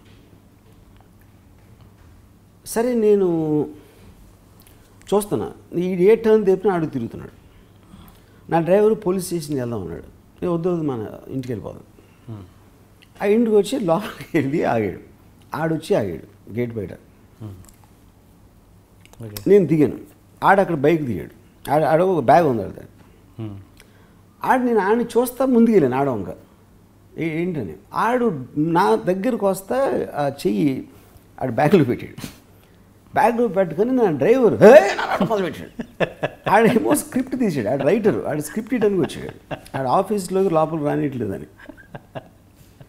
ఇప్పుడు ఇంట్రెస్టింగ్ పాయింట్ ఏంటంటే, ఇక్కడ నేను అసలు ఏం ఫీల్ అవ్వకుండా అక్కడ ఎందుకు ఫీల్ అయ్యాను అంటే, అప్పుడు నా రైటర్ ఒకటి చెప్పాడు, అది మీ సినిమాలాగా ఉంది, ఇది మీ సినిమాలాగా లేదు.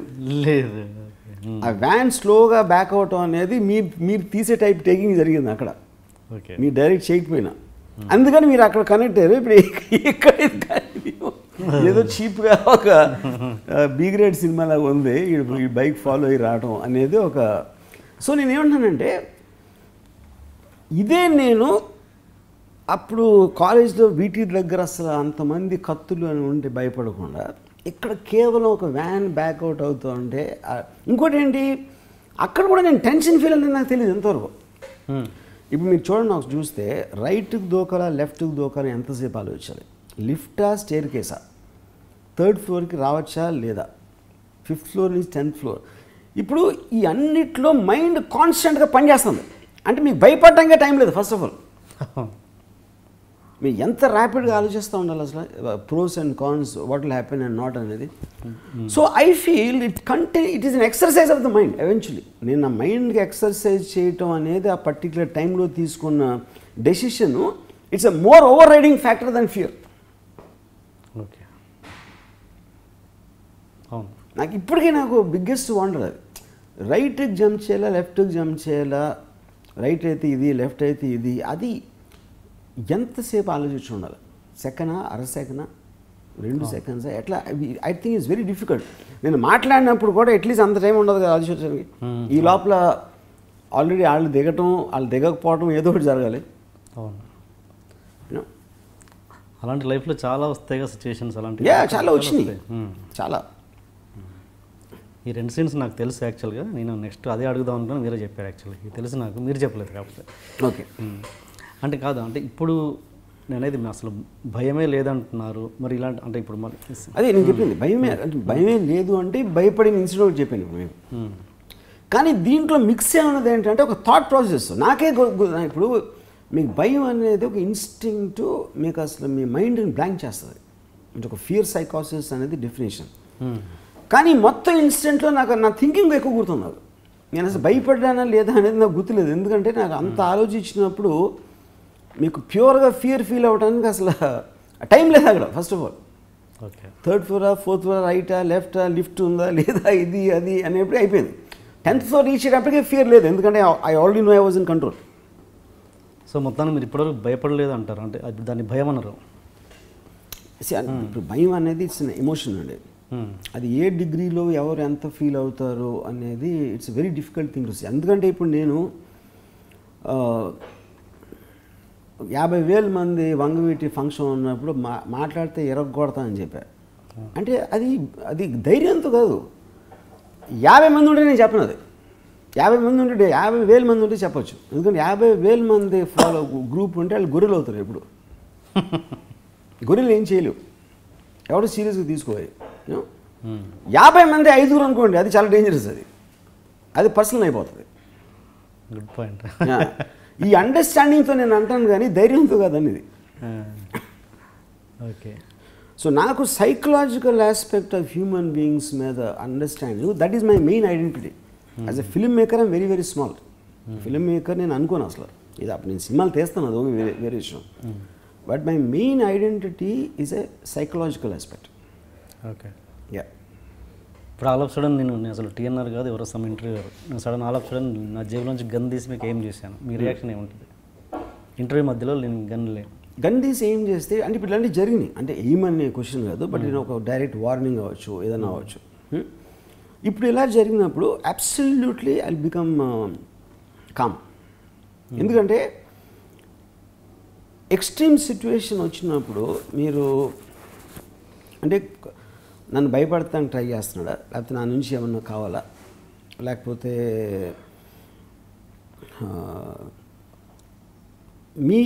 మీ మోటివ్ ఏమై ఉంటుంది అనేది నేను ఆలోచిస్తాను.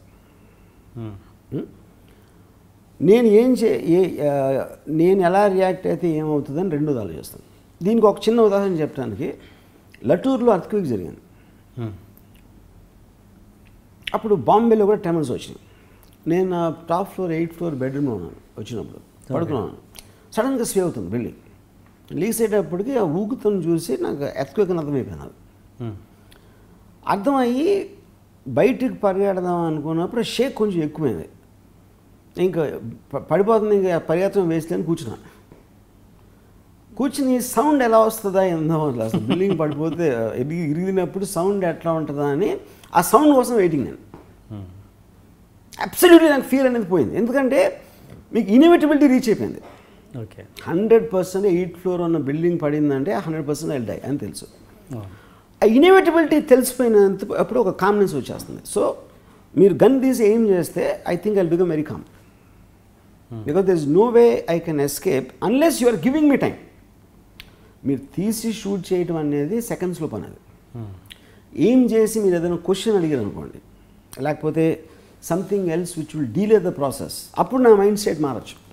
ఓకే, బట్ గన్ తీసి ఒక 5 seconds 10 seconds స్పేస్లో మీరు షూట్ చేస్తే నా ఇమీడియట్ రియాక్షన్, నా మైండ్ కంప్లీట్గా కామ్ అయిపోతుంది. I'm very sure about that. That exactly what happened in the earthquake time. కామ్నెస్కి అర్థం ఏంటి అంటే inevitability, you reach the conclusion. Okay, అంటే రెసిగ్నేషన్ అంటారు దాన్ని. You resign to, because I'm not in control of this situation anymore. Okay, నా cinema flop అయినప్పుడు కూడా నేను సేమ్ స్పేస్లో ఉంటాను. It's a state of resignation. Okay, అంటే is nothing I can do about this. అయిపోయింది, వాట్ ఎవర్ ఐ డిడ్, ఆ cause failure అయిపోయింది కాబట్టి దాన్ని నేను రివర్స్ చేసే ఒక కెపాసిటీ నా దగ్గర లేదు కాబట్టి I will reach a state of calmness. Cinema flop అన్నారు, నిజంగా జెన్యున్గా చెప్పండి, సర్కార్ 3 మీద మీ ఎక్స్పెక్టేషన్స్ ఏముండే, ఏం జరిగింది, దాని రిజల్ట్ మీద మీ రియాక్షన్ ఏంటి? సర్కార్ 3 ఒక్కటే ఎందుకు ఉంటుంది, ఏ సినిమా అయినా నేను కొన్ని వేల సార్లు చెప్పినా అది ఎవరు ఆన్సర్ చాలా రోజుల తర్వాత కొంచెం మళ్ళీ ఒక పెద్ద సినిమా రాబోతుంది అది మీరు అనుకుంటున్నారు, నేను అనుకోను. ఓకే, నాకు ప్రతి సినిమా సేమ్ ఎక్సైట్మెంట్ తీస్తా. ఎనీ టైం ఏ సినిమా అయినా నేను చేయగలుగుతాను.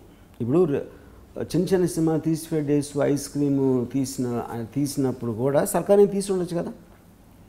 సర్కార్ 3 ఏమైనా స్పెషల్గా ఈ పర్టికులర్ టైం పీరియడ్ అని కాదు కదా, నేను ఎప్పుడు వెళ్ళి అడిగినా అమితాబ్ బచ్చన్ చేసేవారు. సో నా దృష్టిలో చిన్న సినిమా పెద్ద సినిమా నేను అనుకోను, మీరు వేరే వాళ్ళు అనుకోవచ్చు, స్టార్ కాస్ట్ బట్టి వేరే వేరే విషయాలు బట్టి. I put the same thing. అసలు అప్సెట్ అన్నది ఉండదు మీ మైండ్లో ఏ సినిమా ఫ్లాప్ అయినా? ఏదైనా నేను ఏమీ చేయలేను దీని గురించి అనుకున్నప్పుడు నేను కామ్ అయిపోతాను. అది అప్సెట్ నేను అవును అసలు. అండ్ మీరు కంపెనీ, సత్య లాంటి మాఫియా సినిమాలు, యాక్షన్ సినిమాలు తీశారు. At the same time ball Thackeray మీద సర్కార్ 3 అదంతా తీశారు కదా. బట్ ఆ బాల్ ఠాకరే టైం పీరియడ్లో కూడా మాఫియా ఉంది, బట్ ఎప్పుడు దీంట్లో మాఫియా అని చూపించలేదు, మాఫియా దాంట్లో బాల్ ఠాకరేని ఇన్సర్ట్ చేయలేదు ఎప్పుడు కూడా. బట్ ఈ గన్స్ అండ్ థైస్లో అది ఏమైనా ఇన్సర్ట్ చేస్తున్నారా? రెండింటి టైం పీరియడ్ని ఏమైనా మిక్స్ చేస్తున్నారా, Bal Thackeray and mafia? See to start with Bal ఠాకరేకి మాఫియాకి సంబంధం లేదు. బాల్ ఠాకరే బట్ ఆ టైం పీరియడ్లో వాళ్ళిద్దరికి ఇంటర్ రిలేషన్ ఉన్నప్పుడు మేము మిక్స్ చేయొచ్చు. Bal Thackeray never dealt with the mafia and mafia was never involved with Bal Thackeray. Okay, so నేను చాలా క్లియర్ కట్గా guns and thighs opening voice ఓవర్లో చెప్పాను ఎగ్జాక్ట్లీ దీని గురించి. రిఫరెన్స్ టు బాల్ ఠాకరే రావచ్చు, but Bal Thackeray never was involved with the mafia. ప్యారలర్గా ఏ సీన్స్ జరగలేదు అప్పుడు. Okay okay. అండ్ మీరు మహాత్మా గాంధీ మీద బిగినింగ్లో ఒక స్టేట్మెంట్ ఇచ్చా, ఆయన అన్నట్టుగా ఇచ్చారు కదా, అది ఎప్పుడు అన్నారు మహాత్మా గాంధీ, ఏ సందర్భంలో? ఇప్పుడు point an eye for an eye will succeed in making the whole world blind అనేది చాలా పాపులర్ కోట్ ఉంది మహాత్మా గాంధీ. ఓకే, కన్నుకి కన్ను తీసుకుని అది ఏ సందర్భంలో అన్నారంటే రివెంజ్ కోసం వాళ్ళు చేశారని మనం చేశారని మళ్ళీ వాళ్ళు చేసి అదొక సర్కిల్లో వైలెన్స్ క్రియేట్ అయ్యి ఒక కన్నుకి ఒక కన్ను అంటే మొత్తం ప్రపంచం గుడ్డిదైపోతుంది అని గాంధీ గారు అన్నారు. ఇది చాలా widely quoted thing. Okay, I'm talking about that bullets. Yeah, same థాట్ని నేను ఇక్కడ కన్వర్ట్ చేశాను. From every bullet will rise some things which will seek revenge. మీ పేల్చిన ప్రతి బుల్లెట్ నుంచి ఒక పగ అనేది పుడుతుంది, ఎందుకంటే దాన్ని క్రియేట్ చేసిన ఒక ఎఫెక్ట్ తోటి పగ పుట్టి అది ఇంకో బుల్లెట్ని మళ్ళీ వేస్తుంది. సో ఒక interpretation of the thought, I'm not changing anything what Gandhi said. కానీ గన్స్ అండ్ థైస్ కాంటెక్స్ట్లో ఒక under world story, under world element ఉన్నప్పుడు ఆ పర్టిక్యులర్ థాట్ని దీనిలో నేను కన్వర్ట్ చేశాను. అంటే ఒక గొప్ప వ్యక్తిని ఇలా వైలెన్స్ గురించే కదా ఆయన చెప్పింది టోటల్గా హిందూ ముస్లిం దాడుల మీద. సెకండ్ వరల్డ్ వార్లో హిట్లర్ చేసే వైలెన్స్, ఆ టైంలో వైలెన్స్ని ప్రేరేపిస్తా సుభాష్ చంద్రబోస్ వాళ్ళు మాట్లాడుతున్నప్పుడు దానికి అపోజిషన్లో ఆయన అన్న మాట అది. ఈ talked about violence only, you didn't talk about anything else. And eye for an eye will succeed in making the whole world blind అంటే ఒక సర్కిల్ ఆఫ్ వైలెన్స్ క్రియేట్ చేస్తుంది. That's exactly the thought. Ya, okay. And దీంట్లో ఒక scene ఉంది ఏంటి, ఆశా షేనితో, అది మోనికా బేడి, అబూ సలేం మధ్య scene అయినా అది అనుకోవచ్చా కాదా? ఆ క్యారెక్టర్స్ కాదు, ఆ క్యారెక్టర్స్ ఉన్నారు దాంట్లో, బట్ ఇది పర్టికులర్ థింగ్ కాదు. ఈ సినిమా, ఈ ప్రాజెక్ట్ సంబంధించి ఆశా షేని మిమ్మల్ని అప్రోచ్ అయ్యారా మీరు? నేను అప్రోచ్ అయ్యాను పర్టికులర్ రోల్ కోసం. ఓకే. అండ్ ఈ ఇంటర్వ్యూకి వచ్చే ముందు నాకు చాలామంది, నేను ఎప్పుడైతే పోస్ట్ చేశానో చాలామంది నాకు పర్సనల్గా, నాకు తెలిసిన వాళ్ళు తెలియని వాళ్ళు మెసేజ్ పెట్టారు ఏంటంటే, ఇప్పటికే గన్స్ అండ్ థైస్ మీద ఇట్లా నడుస్తుంది కదా, మీరు అంటే దాన్ని సపోర్ట్ చేస్తున్నట్టుగా వీళ్ళు ఇంటర్వ్యూ చేయడం ఏంటి, మళ్ళీ దాన్ని మిమ్మల్ని ఇన్స్పిరేషన్గా తీసుకుంటూ వేరే వాళ్ళు చాలామంది చేస్తారు ఇలాంటి ఇంటర్వ్యూస్, అది ఎంతవరకు కరెక్ట్, ఆయన చేయడం అంత అవసరమా అని, అలాంటి వాళ్ళకి మీ ఆన్సర్ ఏంటి? ఇప్పుడు ఏదన్నా అవసరమా అంటే అదే మీనింగ్లెస్ థింగ్, అది ఇట్స్ అన్ ఎక్స్ప్రెషన్.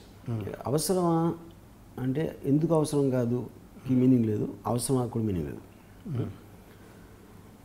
దేనికైనా కనెక్ట్ అయిన వాళ్ళు ఉంటారు, కనెక్ట్ అవ్వని వాళ్ళు ఉంటారు, కొంచెమే కనెక్ట్ అయిన వాళ్ళు ఉంటారు. లేకపోతే దాని ఇన్స్పిరేషన్ తీసుకుని ఉంటారు రకరకాలు. గన్స్ అండ్ థైస్ వచ్చేసరికి 2 థింగ్స్ జరుగుతాయి నా ఉద్దేశంలో. అది దాంతో డెఫినెట్లీ ఒక ఇమేజరీ ఇలా ఉండొచ్చు, ఇలాంటి లాంగ్వేజ్ వాడచ్చు. లాంగ్వేజ్ ఎందుకు వాడుతున్నాం? First time Shekhar Kapur bandit క్వీన్లో ఒక పూర్తి నగ్నంగా అమ్మాయిని చూపించాడు. కానీ ఆ కాంటెక్స్ట్లో ఎంత హ్యూమిలేట్ చేశారు ఫూలన్ దేవిని అనే ఆస్పెక్ట్ దాంట్లో నుంచి బయటకు వచ్చింది, న్యూటీ చూపించిన వాడు. సేమ్ థింగ్ సత్యాలో ఫస్ట్ టైం నేను చూత్యా అట్లాంటి పదాలు వాడు బెంచ్ అవుతాను నేను, ఎందుకంటే పార్ట్ ఆఫ్ దేర్ లాంగ్వేజ్ అది.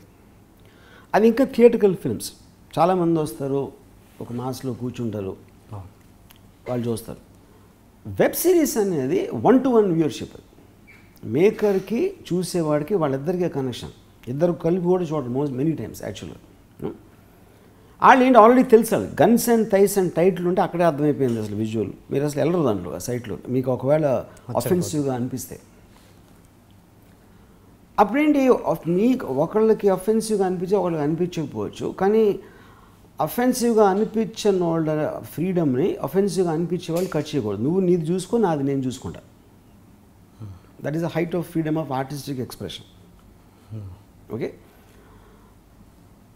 క్వింటన్ టారెంటినో పల్ప్ ఫిక్షన్ తీసినప్పుడు ఒక స్క్రీనింగ్ పెట్టాడు. చాలామంది వచ్చారు. స్క్రీనింగ్ స్టార్ట్ అయ్యే ముందు తన స్టేజ్ మీదకి వెళ్ళి మీలో ఎవరికైనా రెయిన్ మ్యాన్ నచ్చిందా అని అడిగాడు. రెయిన్ మ్యాన్ అనేది చాలా ఆర్టిస్టిక్ ఫిల్మ్. అది అంటే ఒక విధంగా చెప్పాలంటే శంకరాభరణం లాంటి సినిమా అనుకోండి ఫర్ ఎగ్జాంపుల్. మీలో ఎవరికైనా రెయిన్ మ్యాన్ నచ్చిందా అంటే చాలామంది చేతులు ఎత్తారు. All you can focus on it. ఈ సినిమా మీలాంటి వాళ్ళ కోసం కాదు, దాని తర్వాత ఇంకా కూర్చుంటే మీ కర్మ అన్నాడు. That for me is the greatest line I heard in terms of freedom. నేను తీసేది ఇలాంటి సినిమా ఇష్టమైన వాళ్ళకే తీస్తున్నా, మిగతా వాళ్ళ కోసం కాదు. వాళ్ళంటి సినిమా చూడకూడదంటే రావద్దు, పేరు బట్టే తెలుసుకోండి ఇదేంటి అని. అది పాయింట్ అక్కడ. ఓకే, అంటే కొన్నిసార్లు ఉంటుంది కదా, మనకు నచ్చకపోయినా కూడా ఇప్పుడు సపోజ్ మన యూట్యూబ్లో చూసినప్పుడు పక్కన కొన్ని బూతు వీడియోస్ వస్తూనే ఉంటాయి. అది ఇన్ఫ్లుయెన్స్ చేయొచ్చు కదా, మన పిల్లలు టక్ మన అది క్లిక్ చేయొచ్చు, తెలుసో తెలియకు. అది ప్రతిదానికి ఉంది, దేనికి లేదు అది.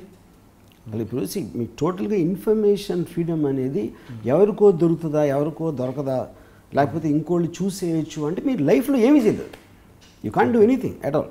ఓకే, ఇంకొక పాయింట్ ఏంటంటే ఇక్కడ ఫస్ట్ ఆఫ్ ఆల్ నాకు ఇది మన ఏంటంటే ఇప్పుడు అంటే ఇది actual is not connected to guns and thighs. ఇప్పుడు మీరు పిల్లలు అన్నమాట, పిల్లలు అలాంటివి చూస్తే ఏమవుతుంది అనేది నాకు బిగ్గెస్ట్ మిస్టరీ అసలు. ఎందుకంటే మీకు ఒక వయసు వచ్చిన తర్వాత పాన్ చూసినా చూడకపోయినా ఒక సెక్షువల్ ఫీలింగ్ అనేది నేచర్ డ్రివెన్ కాంటెక్స్ట్. అది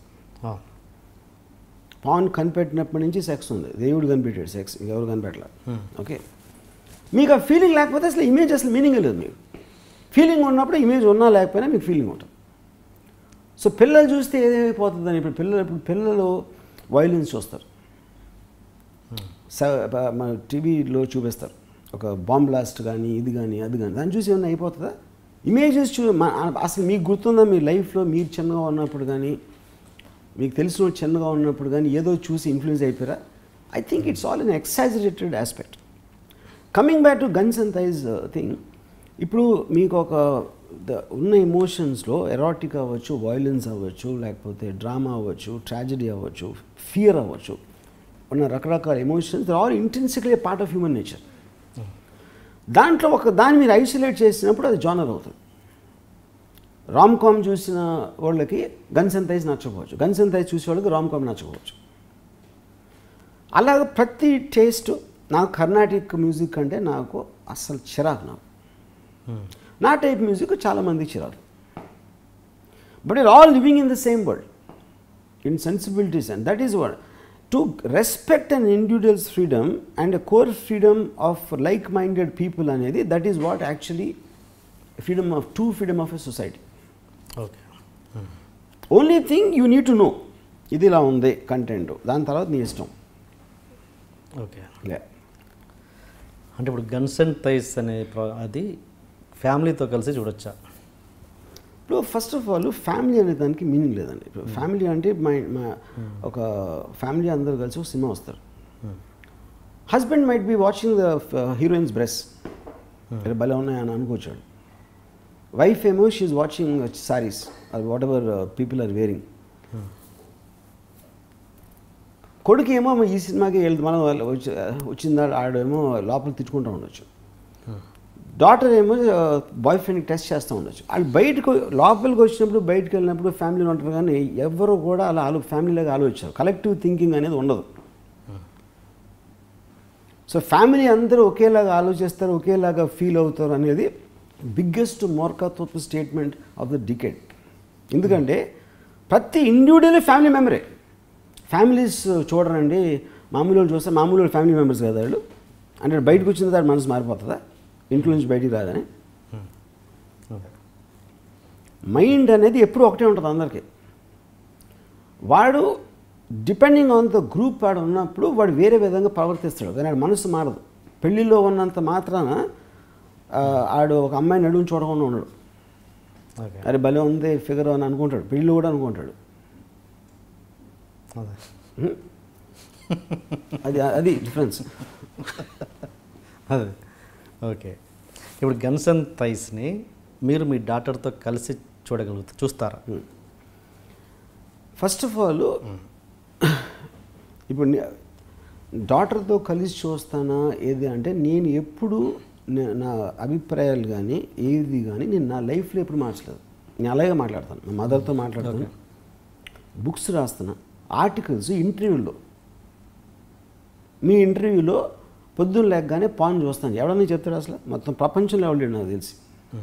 అలా దాని తర్వాత నేను డాక్టర్తో చూస్తానా లేదంటే ఇంకేంటి మీనింగ్ ఏంటి? ఓకే, యా సేమ్ ప్రాజెక్ట్ కలిసి సేమ్ అదే అంటున్నా. ఇప్పుడు నేను పబ్లిక్ ప్లాట్ఫామ్ మీద చెప్పినప్పుడు నేను నా వ్యూస్ అన్ని అంత డైరెక్ట్గా ఒక ఇంకోటితో ఎందుకు చెప్పను అంటున్నా. ఓకే, అది వేరు ఇది వేరుగా ఎలా వేరు? అదే ఓకే. పబ్లిక్ ప్లాట్ఫామ్లో మనం ఏదైనా పబ్లిక్ ప్లాట్ఫామ్లో చెప్పింది నా డాక్టర్కి తెలుస్తుంది కదా, మా మదర్ కూడా తెలుస్తుంది కదా. ఇప్పుడు ఎవరైనా దాచినప్పుడు నేను ఒక్కడే నేనే చూసుకుంటున్నా, లేకపోతే నేనే నా ఇమీడియట్ ఫ్రెండ్స్కి చెప్తున్నా అనేది వేరు. అప్పుడు నేను ఇలాంటిది నేను అక్కడ చేయను చెప్పను అని చెప్పచ్చు. నేను న్యూస్ పేపర్లో టీవీ ఇంటర్వ్యూలో నేను డైరెక్ట్గా చెప్తూ ఉంటే నా వ్యూ పాయింట్స్ నేను వేరే వాళ్ళకి చెప్పకుండా ఎలా ఉంటా? ఓకే. గన్స్ అండ్ థైస్ మీద మీ డాటర్ ఒపీనియన్ ఏంటి? ఏదైనా మెసేజ్ చేసుకుంటుంటారా? గన్స్ అండ్ థైస్ మీద she like it very much, that's what she message. Yeah అంటే కొత్తగా మొన్న ఇప్పుడు ట్విట్టర్లో జీనత్తమన్ థైస్ గురించి మాట్లాడారంట, పాతవన్నీ మర్చిపోయి.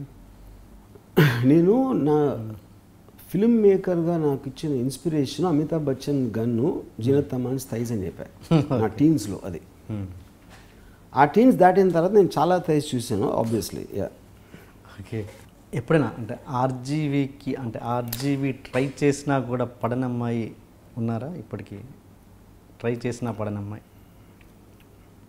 ఫస్ట్ ఆఫ్ ఆల్ ఎప్పుడు ట్రై చేయను, వాళ్ళే that it self is a wrong thing. నేను చెప్పేస్తాను అంటే I don't want waste time. అదే చెప్పేయడం మీన్స్ చెప్పేది ట్రై చేయదు కాదు.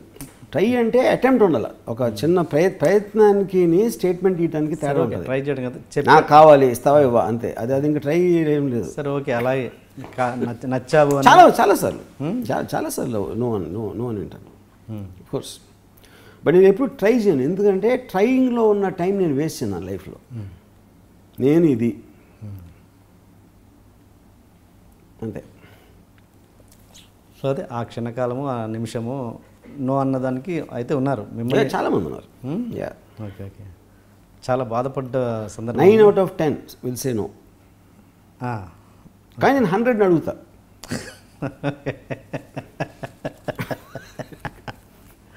ఓకే, అంటే ఫిక్స్ 100 జీవితం అంత కాదు, చాలా చిన్న టైం పీరియడ్లో నేను చెప్పేది.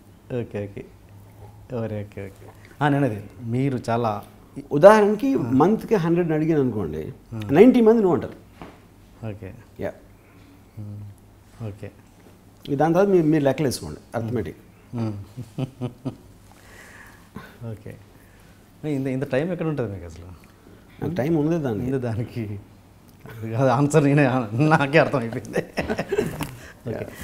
అండ్ ఏంటంటే ఎప్పుడు శ్రీదేవి టాపిక్ తీస్తుంటారు కదా మీరు, ఇప్పుడు ప్రజెంట్ శ్రీదేవి గారి మీద మీ ఒపీనియన్ ఏంటి? ఆవిడ అందం మీద మా ఒపీనియన్ ఏంటి? ఆవిడ ప్లాస్టిక్ సర్జరీ చేసుకున్నాక ఆవిడ మొహంలో మారిన కవలికల మీద మీ అభిప్రాయం ఏంటి? ఇప్పుడు అంతే ఆరాధిస్తున్నారు శ్రీదేవి? అది మోస్ట్లీ నేను ఎఫెక్ట్ కోసం చెప్తాను శ్రీదేవి గారి గురించి. You know, not that I have the same thing or anything. ఇప్పుడు నేను అసలు actually I don't think much about, ఎందుకంటే నాకు నా టీన్స్లోని నా గ్రోయింగ్ ఇయర్స్లో ఉన్న ఎఫెక్ట్ దానికి ఇప్పుడు ఆవిడకున్న స్టేచర్ కానీ ఏజ్ కానీ kind of roles she is doing, ఆ కైండ్ ఆఫ్ ఫిల్మ్స్ నేను చూడండి అసలు. ఓకే. సో మైండ్లోంచి కంప్లీట్గా వానిష్. అండ్ శ్రీదేవి గారి కూతుర్ని మీరు ఇంట్రొడ్యూస్ చేయొచ్చుగా? No, not interested. Interest question కాదు, అంటే ఆ కైండ్ ఆఫ్ ఇంట్రడక్షన్స్ అంటే ఈ స్టార్ లాంచెస్ అన్నీ నాకు చేత కాదు. నేను చేయను అంటలా, నాకు చేత కాదు అంటున్నా. అండ్ ఇప్పుడు ఈ దీంట్లో చూపించిన ట్రైలర్లో వచ్చిన న్యూడిటీ కంటే కూడా ఇంకా ఎక్కువ ఎక్స్పెక్ట్ చేయొచ్చా? మీరు కావాలని కోరుకుంటున్నారా? మీరు దాని ఆన్సర్ చెప్తే నేను ఆన్సర్ చెప్తాను. నేను ఉంటుందని జనాల కోసం నాకు మీరు చెప్పండి. కదా మీరు దేవుడా దేవుడా ఏంటి మీరు? నేను చూడాలనుకుంటే వేరే చూస్తానుగా, ఫోన్ చూసుకుంటాను. నా దాంట్లో ఉండాలని కోరుకుంటున్నారా లేదా? స్ట్రైట్ సమాధానం చెప్పండి. నేను పెద్దగా కోరుకోవట్లేదు. ఉండకూడదు అనుకుంటున్నారా? నేను పెద్దగా కోరుకుంటాను. పెద్దగా కాదు, చిన్నగా కోరుకుంటున్నాను. సబ్జెక్ట్ కోరుకుంటాను నేను. మీ దాంట్లోంచి మంచి సబ్జెక్ట్. అది కదా మీరు అడిగిన క్వశ్చన్ అండి. ట్రైలర్లో ఉన్నదానికన్నా ఎక్కువ ఉంటుందా? అది దానికి ఆన్సర్ చెప్పండి. ఎక్కువ ఉండాలని మీరు కోరుకుంటున్నారా లేదా? నేను కోరుకోవట్లేదు. ఉండకూడదు అనుకుంటున్నారు. అప్పుడు ఉండకూడదు కదా. ఇప్పుడు ఉన్నదానికంటే పెద్దగా కాదు. నేను పెద్దగా ఏం కోరుకోవట్లేదు. జనాల కోసం అడుగుదాం. మీరు వేచి చూడండి. సత్య సర్కారు కంపెనీ వీటినే మళ్ళీ గన్స్ అండ్ థైస్గా తీసాడు ఆర్జీవి అన్న వాళ్ళకి ఈ కామెంట్స్ చాలా ఫేస్బుక్లో చాలా చూశాను నేను. వీటి మీద మీ ఆన్సర్ ఏంటి? వాళ్ళకు ఉన్నంత తెలివి నాకు లేదు కనుక మళ్ళీ వాళ్ళు ఇప్పుడు వాళ్ళు ఫేస్బుక్లో వాళ్ళ కామెంట్స్ చదివి అరే అవునా అని ఇప్పుడు ఐడియా వచ్చింది, తీయటం మానేస్తాను అని చెప్పను వాళ్ళకి. ఇలాంటి రొమాంటిక్ సీన్స్ అండ్ ఇలాంటి న్యూడిటీ ఉన్న సీన్స్ తీస్తున్నప్పుడు ఒక డైరెక్టర్గా మీ యొక్క మనసు ఏ స్థితిలో ఉంటుంది? ఎలా పనిచేస్తుంటుంది? ఎలా రియాక్ట్ అవుతుంది? డైరెక్ట్ చేసినప్పుడు డెఫినెట్లీ నాకు సెక్షువల్, ఎందుకంటే బికాజ్ ఆబ్వియస్లీ మీకు అక్కడ కాంటెక్స్ట్ ఉంది. Your mind is in 100 things. మీకు ఫోటోగ్రఫీ, లైటింగ్, ఒక యాక్టర్ ఎక్స్ప్రెషను ఏ కాంటెక్స్ట్లో వస్తుంది అని ఒక 10 డిఫరెంట్ ఫ్యాక్టర్స్ పనిచేస్తుంటాయి ఆ టైంలో. అవుట్ ఆఫ్ విచ్ ఓన్లీ ఇది ఒక పార్ట్ ఉంటుంది. ఓకే. నేను ప్రైవేట్గా ఉన్నప్పుడు అలాంటి ఎమోషన్, అలాంటి ఇమేజ్ చూసినప్పుడు ఉన్న కాన్సన్ట్రేషన్కి సినిమాటిక్గా క్యాప్చర్ చేయడానికి it is a very very different okay process. ఒకటి నిజంగా చెప్పండి, ఒక అమ్మాయిని న్యూడ్గా చూపించుకుంటూ ఒక డైరెక్టర్ తీస్తున్నాడు, ఆ అమ్మాయిని అనుభవించకుండా అలా చేయడం సాధ్యమా? ఆ సీన్ చేయడం 100%. అనుభవించకుండా అనుభవించాక దానికి సంబంధం. అనుభవిస్తే ప్రాబ్లం వస్తుంది యాక్చువల్గా. ఎలా అనుభవించినప్పుడు మీకు ఒక ఎక్సైట్మెంట్, ఒక ఇది ఉంటుంది. యూనో, ఆల్రెడీ మీరు అంత క్లోజ్ అయినప్పుడు యాక్చువల్గా you might lose interest. Reverse is true actually మీరు చెప్పేది. దేవుణ్ణి ప్రార్థిస్తున్నప్పుడు మీరు గర్భగుడిలో దూరం నుంచి చూస్తున్నప్పుడు ఎఫెక్ట్ ఎక్కువ ఉంటుంది. చాలా దగ్గర అయితే మీకు భక్తి పోతుంది. అవును. Very good. Okay. Digital revolution మీ ఇంట్రెస్టింగ్ టాపిక్. మీ ఇంట్రెస్ట్ ఇప్పుడు ఆర్జీవికి 70mm బాహుబలి, దంగల్ తీయడానికి అవకాశం లేక ఇప్పుడు వెబ్ సిరీస్లోకి దిగారు అని అనుకుంటున్నారు. అది మీ యాంగిల్ పాయింట్. నేను ఇంకా సినిమాలు తీస్తున్నాను. వెబ్ సిరీస్ అనేది వెబ్ సిరీస్ బేసిక్ పాయింట్ ఏంటంటే, ఇప్పుడు మీరు నార్కోస్ అనే సినిమా కొలంబియన్ డ్రగ్ కార్టల్స్ మీద తీసి 24 గంటలు అంటే ఎపిసోడ్ గంట చొప్పున 12 గంటలు సీజన్ 1, 12 గంటలు సీజన్ 2, 24 గంటలు చూపించారు. ఇది నార్కోస్. అది కొలంబియాలో తీస్తే దాన్ని ఈవెన్ విజయవాడలో చూస్తున్నారు. సో వెబ్ సిరీస్ అనేది ఒక డిఫరెంట్ మీడియం, అది ఆల్టర్నేటివ్ మీడియం కాదు. ఓకే. మీరు చెప్పదలుచుకున్నది మీరు మాట్లాడచ్చు, ఒక బుక్ రాయొచ్చు, సినిమా తీయచ్చు, టీవీ సిరీస్, వెబ్ సిరీస్ తీయచ్చు, షార్ట్ ఫిల్మ్ తీయచ్చు, అలా మొబైల్ ఫిల్మ్స్ తీయచ్చు. రేపు పొద్దున్న ఇప్పుడు అది కూడా స్టార్ట్ అయిపోయింది బేసిక్గా. సో ప్రతి దానికి దానికి యూనిక్నెస్ ఉంటుంది. బాంబే మాఫియా గురించి నేను మొత్తం కోషగా చెప్పాలంటే నాకు 40 గంటలు కూడా సరిపోదు. సో అది ఫీచర్ ఫిల్మ్ తీయటం అనేది ఇంపాసిబుల్, అలా దాని మీద చేయటం. సో వెబ్ సిరీస్ అనేది దేనికి కనెక్ట్ అవుతుందని దాన్ని ఉద్దేశం చేసింది. That is not a alternative. First of all అది అర్థం చేసుకోవాలి. ఓకే, సినిమా అన్నది తీయచ్చు, వెబ్ సిరీస్ అన్నది తీయచ్చు అనేది అది అర్థం కాని వాళ్ళు చేసే పని. There are some films which you can't make in to web series. ఒక లిమిటెడ్ లెంగ్త్ దాటి వెళ్ళిపోయినప్పుడు ఫీచర్ ఫిల్మ్ లెంగ్త్కి అందని లెంగ్త్ వెళ్ళినప్పుడే మీకు వెబ్ సిరీస్. అందుకని ఇవాళ హౌస్ ఆఫ్ కార్డ్స్ కానీ, నార్కోస్ కానీ, లేకపోతే మోస్ట్ ఆఫ్ ద థింగ్స్ ఇన్ని వెబ్ సిరీస్ రావటానికి కారణం ఏంటంటే దాని గురించి. ఓకే, గేమ్ ఆఫ్ థ్రోన్స్ అవ్వచ్చు, ఇది అవ్వచ్చు, what ever it is, you know. So నేను ఇప్పుడు డిజిటల్ స్పేస్లో వెబ్ సిరీస్లో ఉంటా, షార్ట్ ఫిల్మ్స్ కూడా తెస్తున్నాను. నేను నెక్స్ట్ వీక్ ఒక షార్ట్ ఫిల్మ్ రిలీజ్ అవబోతుంది. మై సనీ లియోన్ బన్నా చాతి షార్ట్ ఫిల్మ్ పేరు. ఓకే. సో నాకున్న థాట్స్, ఒకటి ఒక స్ట్రాంగ్ థాట్ని నేను 2 గంటలు లాగితే దాని వాల్యూ తగ్గిపోవచ్చు. ఒక చాలా ఎపిక్ లాంటి స్టోరీని 2 గంటల్లో చెప్తే దాని వాల్యూ తగ్గిపోవచ్చు. సో షార్ట్ ఫిల్మ్ అనేది మీరు దాని గ్రిప్లో చెప్పడానికి ఉపయోగపడుతుంది. ఓకే. సినిమా అనేది for different purpose, web series is another for different purpose. So నేను ఇప్పుడు చాలా షార్ట్ ఫిల్మ్స్ తీయబోతున్నాను. ఎందుకు? నా థాట్స్ బయటికి రావడానికి. ఓకే. ఫీచర్ ఫిల్మ్లో దాని ఎఫెక్ట్ తగ్గిపోతుంది కాబట్టి I make short films on that thought. Okay. But web సిరీస్లో తీస్తున్నప్పుడు నిజంగా ఎక్కువ స్ట్రెయిన్ ఫీల్ అవ్వాలి కదా, మీరు ఎక్స్పీరియన్స్ చూసారు లేదా? There is no difference. Strain అనేది ఎప్పుడు ఉండదండి. స్ట్రెయిన్ అనేది ఊరికే అది పీపుల్ టాక్. అంటే ఇప్పుడు సపోజ్ 4 సీజన్స్ అంటే 4 into 10 40 ఎపిసోడ్స్ అంటే మీరు ఒక సినిమాకి ఒక 10 సినిమాలు తీసినంత కదా ఆల్మోస్ట్. మీరు 10 సినిమాల లెంగ్త్ అన్నా 20 సినిమా ఒక సినిమా లెంగ్త్ అయినా మీ మైండ్ అదే కదా ఆలోచించేది. మీరు ఒక సీన్ బై సీన్ కదా ఆలోచిస్తారు. అలా కాదుగా, ఇప్పుడు ఒక సినిమా డైరెక్టర్కి సీరియల్ తీసే డైరెక్టర్కి చాలా వేరియేషన్ ఉంటుంది. సీరియల్ తీసేవాడు ఆలోచించడు. ఫస్ట్ ఆఫ్ ఆల్ సీరియల్ తీసే వాళ్ళకి రకరకాల రైటర్స్ పనిచేస్తారు. వేరే వేరే రైటర్స్ రాసి వేరే వేరే డైరెక్టర్లు తీస్తారు చాలాసార్లు. ఈవెన్ నార్కోస్ కూడా 19 డిఫరెంట్ డైరెక్టర్స్ తీసారు. అది 27 రైటర్స్ ఉంటుంది దానికి.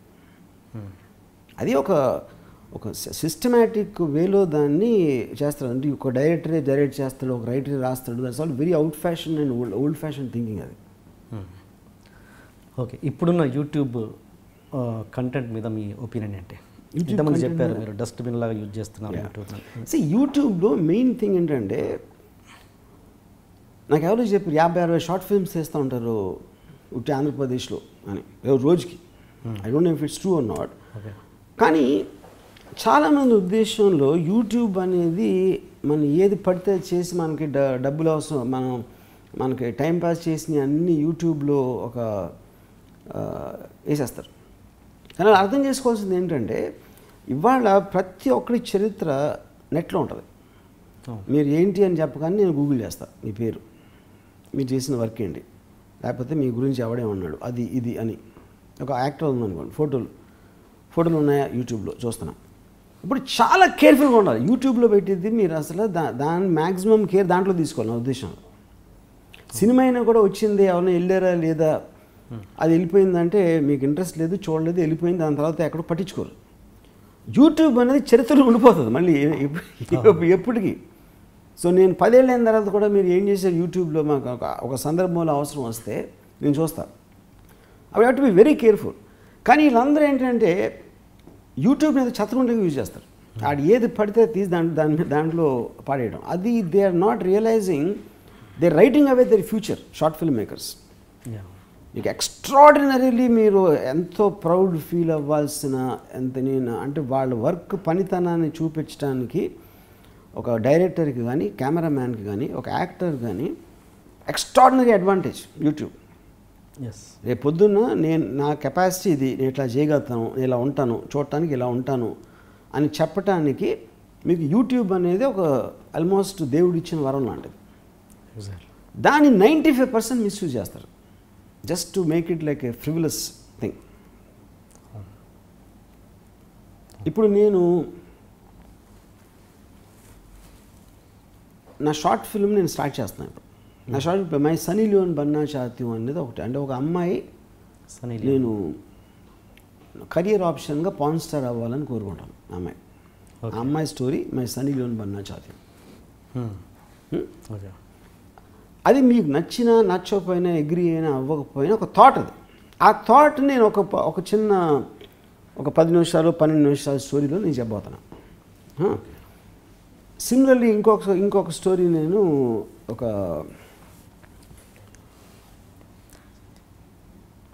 దశరథుడు కైకేయి బెడ్రూమ్లో రాముణ్ణి నెక్స్ట్ డే అడవికి పంపే ముందు వాళ్ళిద్దరూ ఏం మాట్లాడుకున్నారు ఒక షార్ట్ ఫిల్మ్ తీయబోతున్నాం. సీన్ ఫ్రమ్ రామాయణ అని. ఓకే, అది ఉందా రామాయణం లేదు, కానీ వాళ్ళు మాట్లాడుకుని ఉంటారు కదా. అవును, కైకేయి అడిగింది కదా, నాకు వరం ఇచ్చారు కదా, అదేంటి దాని పరిస్థితి అని. అప్పుడు దశరథుడి expression I want to see exactly తన ఎమోషన్ ఏంటి, వాళ్ళిద్దరి మధ్యన ఎట్లాంటి కాన్వర్జేషన్ జరిగింది అని వాళ్ళిద్దరి మధ్యన నేను ఒక షార్ట్ ఫిల్మ్ తీయబోతున్నాను, a scene from Ramayana. Okay, ఇలాగా ఎక్స్ట్రీమ్లీ ఒక స్టేట్మెంట్ ఓరియంటెడ్, ఒక ఫిలాసఫీ ఓరియంటెడ్ అవ్వచ్చు, ఒక పొలిటికల్ ఓరియంటెడ్ అవ్వచ్చు, లేకపోతే ఒక ఐడియాలజీ ఓరియంటెడ్ అవ్వచ్చు, బ్యాక్ చేసేసి లాంటి నేను ఒక 10-15 సబ్జెక్ట్స్ నేను already took them. Okay, so అది నా థాట్ ప్రాసెస్ని, నా వ్యూ పాయింట్ని ప్రొజెక్ట్ చేసే విధంగా డిజైన్ చేయడం జరిగింది ఈ స్టోరీస్ అని. అలాగే నాకు ఇవి ఉన్నట్టు వేరే వాళ్ళు ఏదో ఉండొచ్చు, ఇంకోళ్ళు ఏదో ఉండొచ్చు. సో నేను ఇప్పుడు ఈ షార్ట్ ఫిల్మ్ ఏదైతే ఉందో 10 minute 12 minute నా లైఫ్ మొత్తంలో అంత ఇంపార్టెన్స్ ఎప్పుడు ఇవ్వలేదు స్టోరీకి. ఎందుకంటే this only depending on the thought. ఇది ప్రొడక్షన్ వాల్యూస్ కాదు, ఇది యాక్షన్ కాదు, ఇది సాంగ్స్ కాదు, ఇది ఏమీ కాదు. కేవలం నేను ఒక ఇంటర్వ్యూలో ఇచ్చే ఒక స్ట్రాంగ్ స్టేట్మెంట్ని ఒక సిచ్యువేషన్లో ఒక స్టోరీగా మలుస్తున్నాను దీంట్లో. ఇది ఏ సమయం చెప్తున్నానంటే I'm taking this because it's only meant for YouTube. I'm taking this more seriously than a feature film. Okay, ఆ సీరియస్నెస్ వాళ్ళ ఉద్దేశాలు, వాళ్ళకి ఏమి ఇష్టమో, వాళ్ళ జానర్స్ అవ్వచ్చు, వాళ్ళు ఏం ప్రొజెక్ట్ చేయదలుచుకుంటున్నారు వాళ్ళ టాలెంట్ మేరకే, అది అంత సీరియస్గా తీసుకోవాలి. అది నా ఉద్దేశం. ఓకే, ఇప్పుడు మీరు అన్న రామాయణం దాన్ని సోషలైజ్ చేస్తున్నారా? అవే గెటప్స్, అవే సేమ్ గెటప్స్. ఓకే, మీకు మామూలుగా పౌరాణికాలు అంటే ఇంట్రెస్ట్ పెద్దగా లేదు కదా? పౌరాణికాల్లో ఉన్న తప్పుల గురించి నాకు చాలా ఇంట్రెస్ట్ ఉంది. ఓకే, డిజిటల్ రెవల్యూషన్ వల్ల, ఈ యూట్యూబ్ వల్ల ఫ్యూచర్లో సినిమాలకి ఎటువంటి ఎఫెక్ట్ రాబోతుంది, వస్తుందా రాదా అసలు? ఐ థింక్ ఎక్స్ట్రాడినరీ ఎఫెక్ట్ వస్తుంది సినిమాల మీద.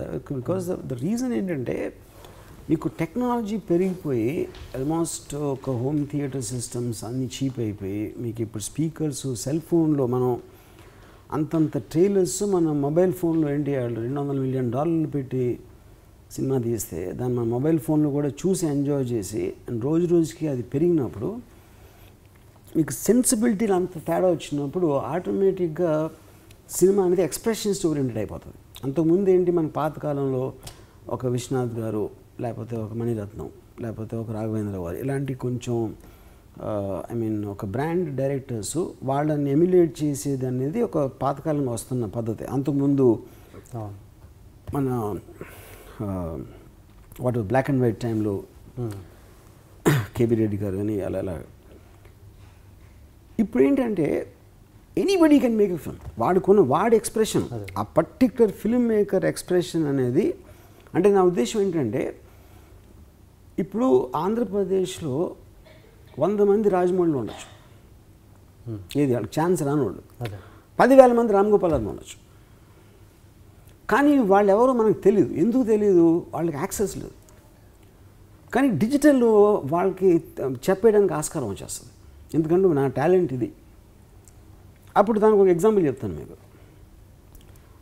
ఒక చాలా చిన్న సినిమా ఒక అపార్ట్మెంట్లో తీసి ఒక ఇద్దరు బ్రదర్స్ డైరెక్టర్స్ మ్యాక్సిమము 1-2 అపార్ట్మెంట్లో సూపర్ చీప్ బడ్జెట్లో 4-5 యాక్టర్లతో తీశారు సినిమా ఒకటి. అది ఎప్పుడు థియేటర్లో రిలీజ్ అవ్వాలి అసలు ఆ సినిమా. అది ఒక యూనివర్సల్ స్టూడియోలోనూ హాలీవుడ్ స్టూడియోలో అక్కడ ఒక ఎగ్జిక్యూటివ్ చూసి ఆ డైరెక్టర్ని పిలిచి నాకు బాగా నచ్చింది, కొంచెం థియేటర్లో రిలీజ్ అయ్యేలాంటి సినిమా మీరు ఏమైనా చేయగలుగుతారా, అలాంటి స్టోరీ ఏమైనా ఉందా మీ దగ్గర అని అడిగితే వాళ్ళు ఆ టైంలో ఒక స్టోరీ ఇచ్చారు. That is the most expensive film ever made in Hollywood ఆ టైంలో, మేట్రిక్స్. ఓకే. మేట్రిక్స్ ట్రైలాజీ తీసిన వచాస్కి బ్రదర్స్ వాళ్ళ కాలింగ్ కార్డ్ ఏంటంటే చాలా సూపర్ లో బడ్జెట్ ఒక అపార్ట్మెంట్లో తీసిన బౌండ్ అనే సినిమా. ఇది ఎప్పుడైంది? 25 ఏళ్ళ క్రితం నేను చెప్పేది. ఆ టైంలో also at least they had to make a film cheap అయినా. ఇవాళ రోజున మీరు షార్ట్ ఫిల్మ్తో ఇంప్రెస్ చేయొచ్చు. 10 నిమిషాల షార్ట్ ఫిల్మ్లో కూడా మీరు మీ పర్ఫార్మెన్స్ ఎట్లా తీసుకురాగలుగుతారు, మీ టేకింగ్ ఎట్లా ఉంది, మీ ఎడిటింగ్ ప్యాటర్న్ ఎట్లా ఉంది, మ్యూజిక్ ఎట్లా వాడుతున్నారు, సౌండ్ ఎట్లా వాడుతున్నారు, ఇదంతా మీరు ఒక 10 నిమిషాల్లో ఒక ఎక్స్ట్రాడినరీ షార్ట్ ఫిల్మ్ తీస్తే ఏ ప్రొడ్యూసర్ ఇంప్రెస్ అవ్వకుండా ఎట్లా ఉంటాడు? దాంట్లో విషయం ఉంటే ఈ యాక్సెస్ అనేది మీకు మొత్తం ఇంతవరకు ప్రపంచంలో ఎప్పుడు రాలా. ఆడ ఎక్కడో ఏలూరులోనో లేకపోతే గోరఖ్పూర్లో నుంచో వాడు అసలు బాంబేకో హైదరాబాద్కు వచ్చి ఆడు బయట నుంచి నా దగ్గర కథ ఉంది సార్ ఏనండి సార్ అంటే మేము చేసినట్టు మేము ఆ టైంలో అవసరం లేదు. ఇప్పుడు ఇది నా పేరు, ఇది ఇది మీకు అంటే యూట్యూబ్లో లింక్ చూడండి. మీరు 100 మందికి పంపిస్తే 10 మంది చూస్తారుగా, 5 చూస్తారుగా. ఎగ్జాక్ట్లీ 5 వాళ్ళకి నచ్చితే వాళ్ళు 50 మందికి పంపుతారుగా. సో మీకు యాక్సెస్ ఇంటరాక్షన్ అనేది ఒక ఎక్స్ట్రాడినరీ అవైలబిలిటీ ఉంది. అందుకని మీకు ఫిల్మ్ మేకర్స్ ఎక్కువైపోతారు. కానీ ఆ కాంపిటీషన్లో బెస్టే బయటకు వస్తుంది. కానీ అట్లీస్ట్ మీకు డెమోక్రటైజేషన్ అందరికీ వచ్చింది opportunity. Eventually only the best will survive.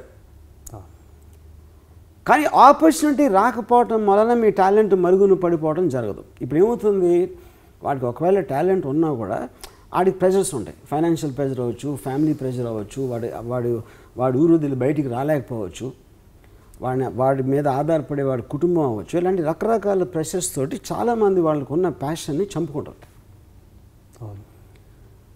ఎందుకు? మీకు గ్యారంటీ లేదు. వెళ్ళి మీరు ట్రై చేసినా దొరుకుతుందా దొరకదా, ఏంటి ఏమవుతుంది, దాని తర్వాత నా పరిస్థితి ఏంటి అని మీకు ఒక భయం ఉంటుంది. కానీ ఇంకోటి ఏంటి, ఎప్పుడు కూడా మీకు చాలా టాలెంట్ మీకు నమ్మచ్చు, వేరేవాడు కదా అనిపించకపోవచ్చు, అది కూడా మీకు తర్వాత తెలుస్తుందిగా. అప్పుడు మీరు జస్ట్ యూట్యూబ్లో ఒక సినిమా తీసి మీకున్న బెస్ట్ కేపబిలిటీ ఇది నాది, ఇంతకన్నా బెటర్గా నేను తీయలేను అని మీరు ఫీల్ అయిన రోజు అది యూట్యూబ్లో పెట్టి మీరున్న ఊర్ల నుంచి లింక్ పంపించండి అందరికీ.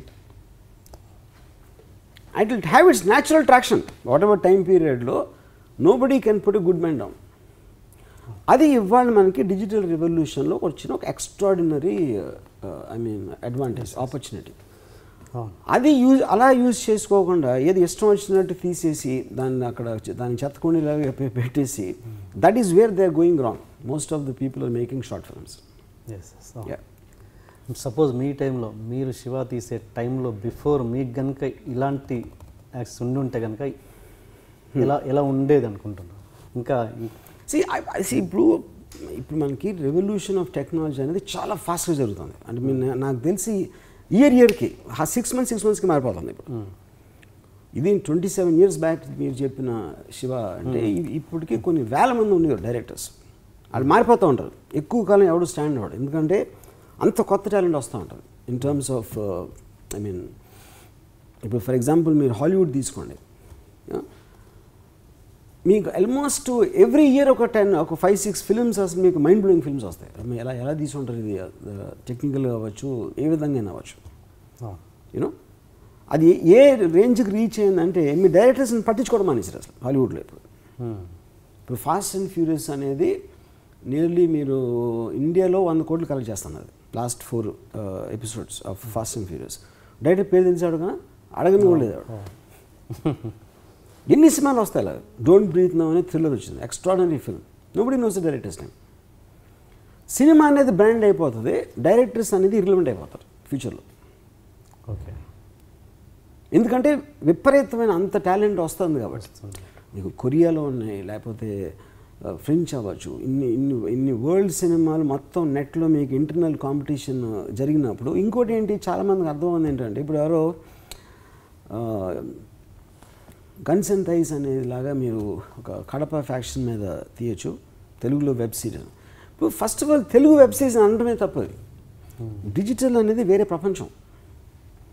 నేను ఇక్కడ తీసింది కొలంబియాలో 10 మంది చూడొచ్చు, ఇండియాలో 5 చూడొచ్చు, వాళ్ళకున్న సెన్సిబిలిటీ బట్టి. సో మీరు కొలంబియన్ లాంగ్వేజ్లో తీసిన నార్కోస్ని సూపర్ సబ్ టైటిల్స్తో విజయవాడలో చూస్తున్నారు అంటే అది వాళ్ళు ఇంగ్లీష్ వాళ్ళు ఈ లాంగ్వేజ్ డబ్ చేయలేదు కదా, వాళ్ళు తెలుగు వాళ్ళ కోసం తీలా, కొలంబియా కోసం కూడా తీలా. కొలంబియాలో నాకు తెలిసి లీస్ట్ వ్యూస్ ఉంటాయి దానికి నార్కోస్కి. సో డిజిటల్ అనేది ఒక సెపరేట్ ప్రపంచం, అది రీజన్స్కి దానికి సంబంధం లేదు.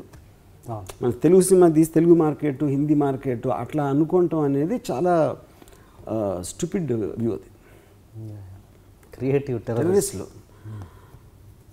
I would say terrorists అనే word maybe it's not correct, but in one way radicals I would say. రాడికల్కి టెర్రరిస్ట్కి ఉన్న డిఫరెన్స్ ఏంటంటే టెర్రరిస్ట్ అనేవాడు టెర్రర్ క్రియేట్ చేస్తాడు, రాడికల్ అనేవాడు ఎస్టాబ్లిష్మెంట్కి అగెయిన్స్ట్ ఆలోచిస్తాడు. ఓకే. ఎందుకంటే రాడికల్స్ చాలామంది వాళ్ళు అంటే ఇప్పుడు భగత్ సింగ్ రాడికల్ ఎందుకు, బ్రిటిష్ ఎస్టాబ్లిష్మెంట్కి అగెయిన్స్ట్గా పనిచేశాడు కాబట్టి. కమ్యూనిస్ట్ రెవల్యూషన్ మనకి ఇప్పుడు నక్సలైట్స్ రాడికల్స్ అవుతారు, వాళ్ళకి గవర్నమెంట్ వచ్చేస్తే వాళ్ళు రష్ అయిపోతారు. అది డిఫరెన్స్ నేను చెప్పేది బేసిక్గా. సో ఫిల్మ్స్లో ఒక extremely different kind of A way of thinking అనేది ఒక ప్రమోట్ చేయటం అనేది నాకు ఉన్న one of the biggest ambitions. అది కేవలం డిజిటల్ మీడియా వరల్డ్లో సాధ్యమవుతుంది. ఎందుకంటే I have to pick up people who don't have access at all to cinema. Cinema ఇండస్ట్రీకి కానీ సినిమా ఫీల్డ్ కానీ యాక్సెస్ లేని దగ్గర దొరుకుతారు వీళ్ళు, ఈ రాడికల్స్ అనేవాళ్ళు. మీకు మెయిన్ స్ట్రీమ్లో ఉన్న ఎవ్వరు కూడా రాడికల్స్ ఉండలేదు, ఎందుకంటే వాళ్ళు ఆల్రెడీ వాళ్ళు ఒక దీనికి అలవాటు పడిపోయి ఒక కైండ్ ఆఫ్ స్ట్రక్చర్డ్ థింకింగ్లోకి వెళ్ళిపోతారు. ఆడియన్స్కి ఏం కావాలి, ఏ సినిమా ఫ్రైడే సినిమా ఎలా ఆడింది, సాటర్డే సినిమా ఎలా ఆడింది, ఆ దాంట్లోకి వెళ్ళేటప్పటికి ఇండస్ట్రీలో అందరూ ఒకేలా ఆలోచించడం మొదలు పెడతారు. And they will forget that 90% of them fail anyway. మీకు ఎప్పుడైనా ఒక ఇంప్రెషన్ క్రియేట్ చేయగలగటం అనేది రాడికల్. ఇప్పుడు నేను శివ తీసినప్పుడు రాడికల్, ఆ టైంలో ఉన్న సినిమాలు అన్నింటికీ ఒక ఎగెయిన్స్ట్గా తీసాను కాబట్టి అయింది, కానీ నాట్ బికాస్ ఆఫ్ ద హిట్లు చాలా వస్తాయి చాలామందికి. కరెక్ట్. సో ఇప్పుడు శివ ఎంత హిట్ అయిందో నాకు తెలిసి ఒక అంటే నంబర్స్ ఇటువంటి పుట్టింటి పడిచారు కూడా హిట్ అవుతుంది, ఎన్నో సినిమాలు హిట్ అవుతాయి. కానీ ఇంపాక్ట్ ఎప్పుడు వస్తుంది మీకు దాంట్లో ఉన్న ఒక రాడికల్నెస్, ఒక డిఫరెంట్ అప్రోచ్, ఒక షాకింగ్ అప్రోచ్ అనేది మీ మనసు మీద ఇంపాక్ట్ వస్తుంది కాబట్టి అది నిలబడిపోతుంది. మరి ఈ రాడికల్స్ని ఎలా పికప్ చేసుకోబోతున్నారు, చేసుకున్నారా already? I'm using the net for that. ఇప్పుడు నేను ఈ కొన్ని సినిమాలు నేను తీసి షార్ట్ ఫిల్మ్స్ ఆ kind of a mind set ఉన్న వాళ్ళని I'm going to call them. ఎలా దాని ప్రాసెస్? ఇప్పుడు మీకు ఒక స్కూల్ ఉందనుకోండి, ఈ స్కూల్లో ఇలాంటి టైప్ ఎడ్యుకేషన్ ఉంటుంది, లేకపోతే ఒక ట్రైనింగ్ అకాడమీ ఉంటుంది, లేకపోతే ఒక పర్టికులర్ ఆర్ట్ ఎవడో నేర్పిస్తాడు, దాని మీద ఒక కనెక్టివిటీ ఉన్నోడే అక్కడికి వస్తాడు. ఫిజికల్గా రావచ్చు, కమ్యూనికేట్ చేయొచ్చు, లేకపోతే వాడి వర్క్ పంపించవచ్చు. ఓకే. అది మ్యూజికా, లిరిక్సా, డైలాగా, ఫిల్మ్ మేక్ డైరెక్షనా, యాక్టింగా, whatever it is. So ఇది that will almost become like a community I'm forming on the digital platform. Okay. Kind of అంటే నాలాగా థింక్ చేయమని అంటలా, okay sir, you have to think different from the establishment.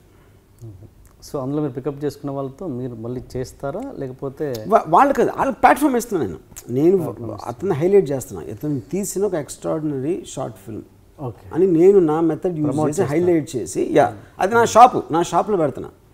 ఈ షాప్కి వచ్చిన మిగతా producers అందరూ వాళ్ళు తీసుకుంటారు, నాకు ఇది భలే ఉంది, I want to take this. Okay okay.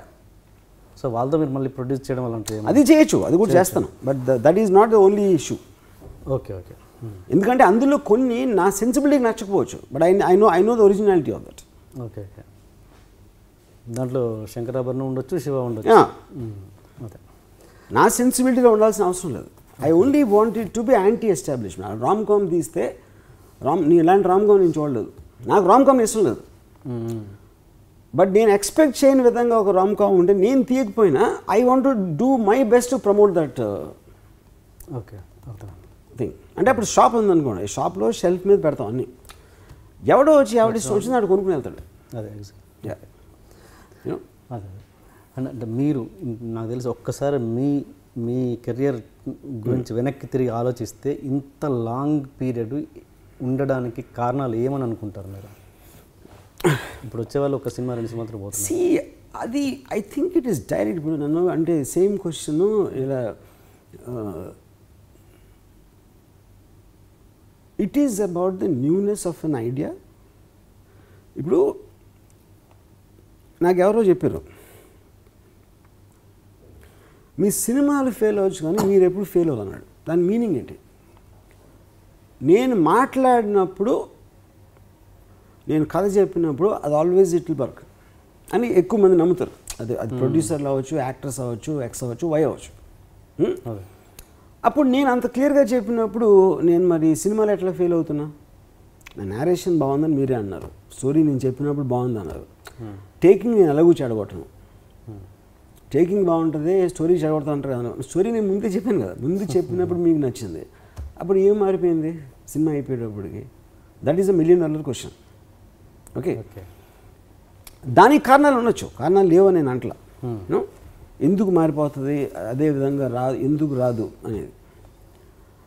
But first part of the question, ఎంతకాలం ఉండటానికి లేకపోతే నేను ఫ్లాపులు తీస్తున్నా నాకు సినిమాలు ఉండటానికి ముఖ్య కారణం ఎవరు మిమ్మల్ని సపోర్ట్ చేస్తారంటే నా ఐడియాస్ అని చెప్పారు. ఉదాహరణకి మీరు ప్రొడ్యూసర్ అనుకోండి, నా లాస్ట్ సినిమా పెద్ద ఫ్లాప్ అయింది, దానికి ముందు 3 సినిమాలు పెద్ద ఫ్లాప్ అయినాయి అనుకున్నాం.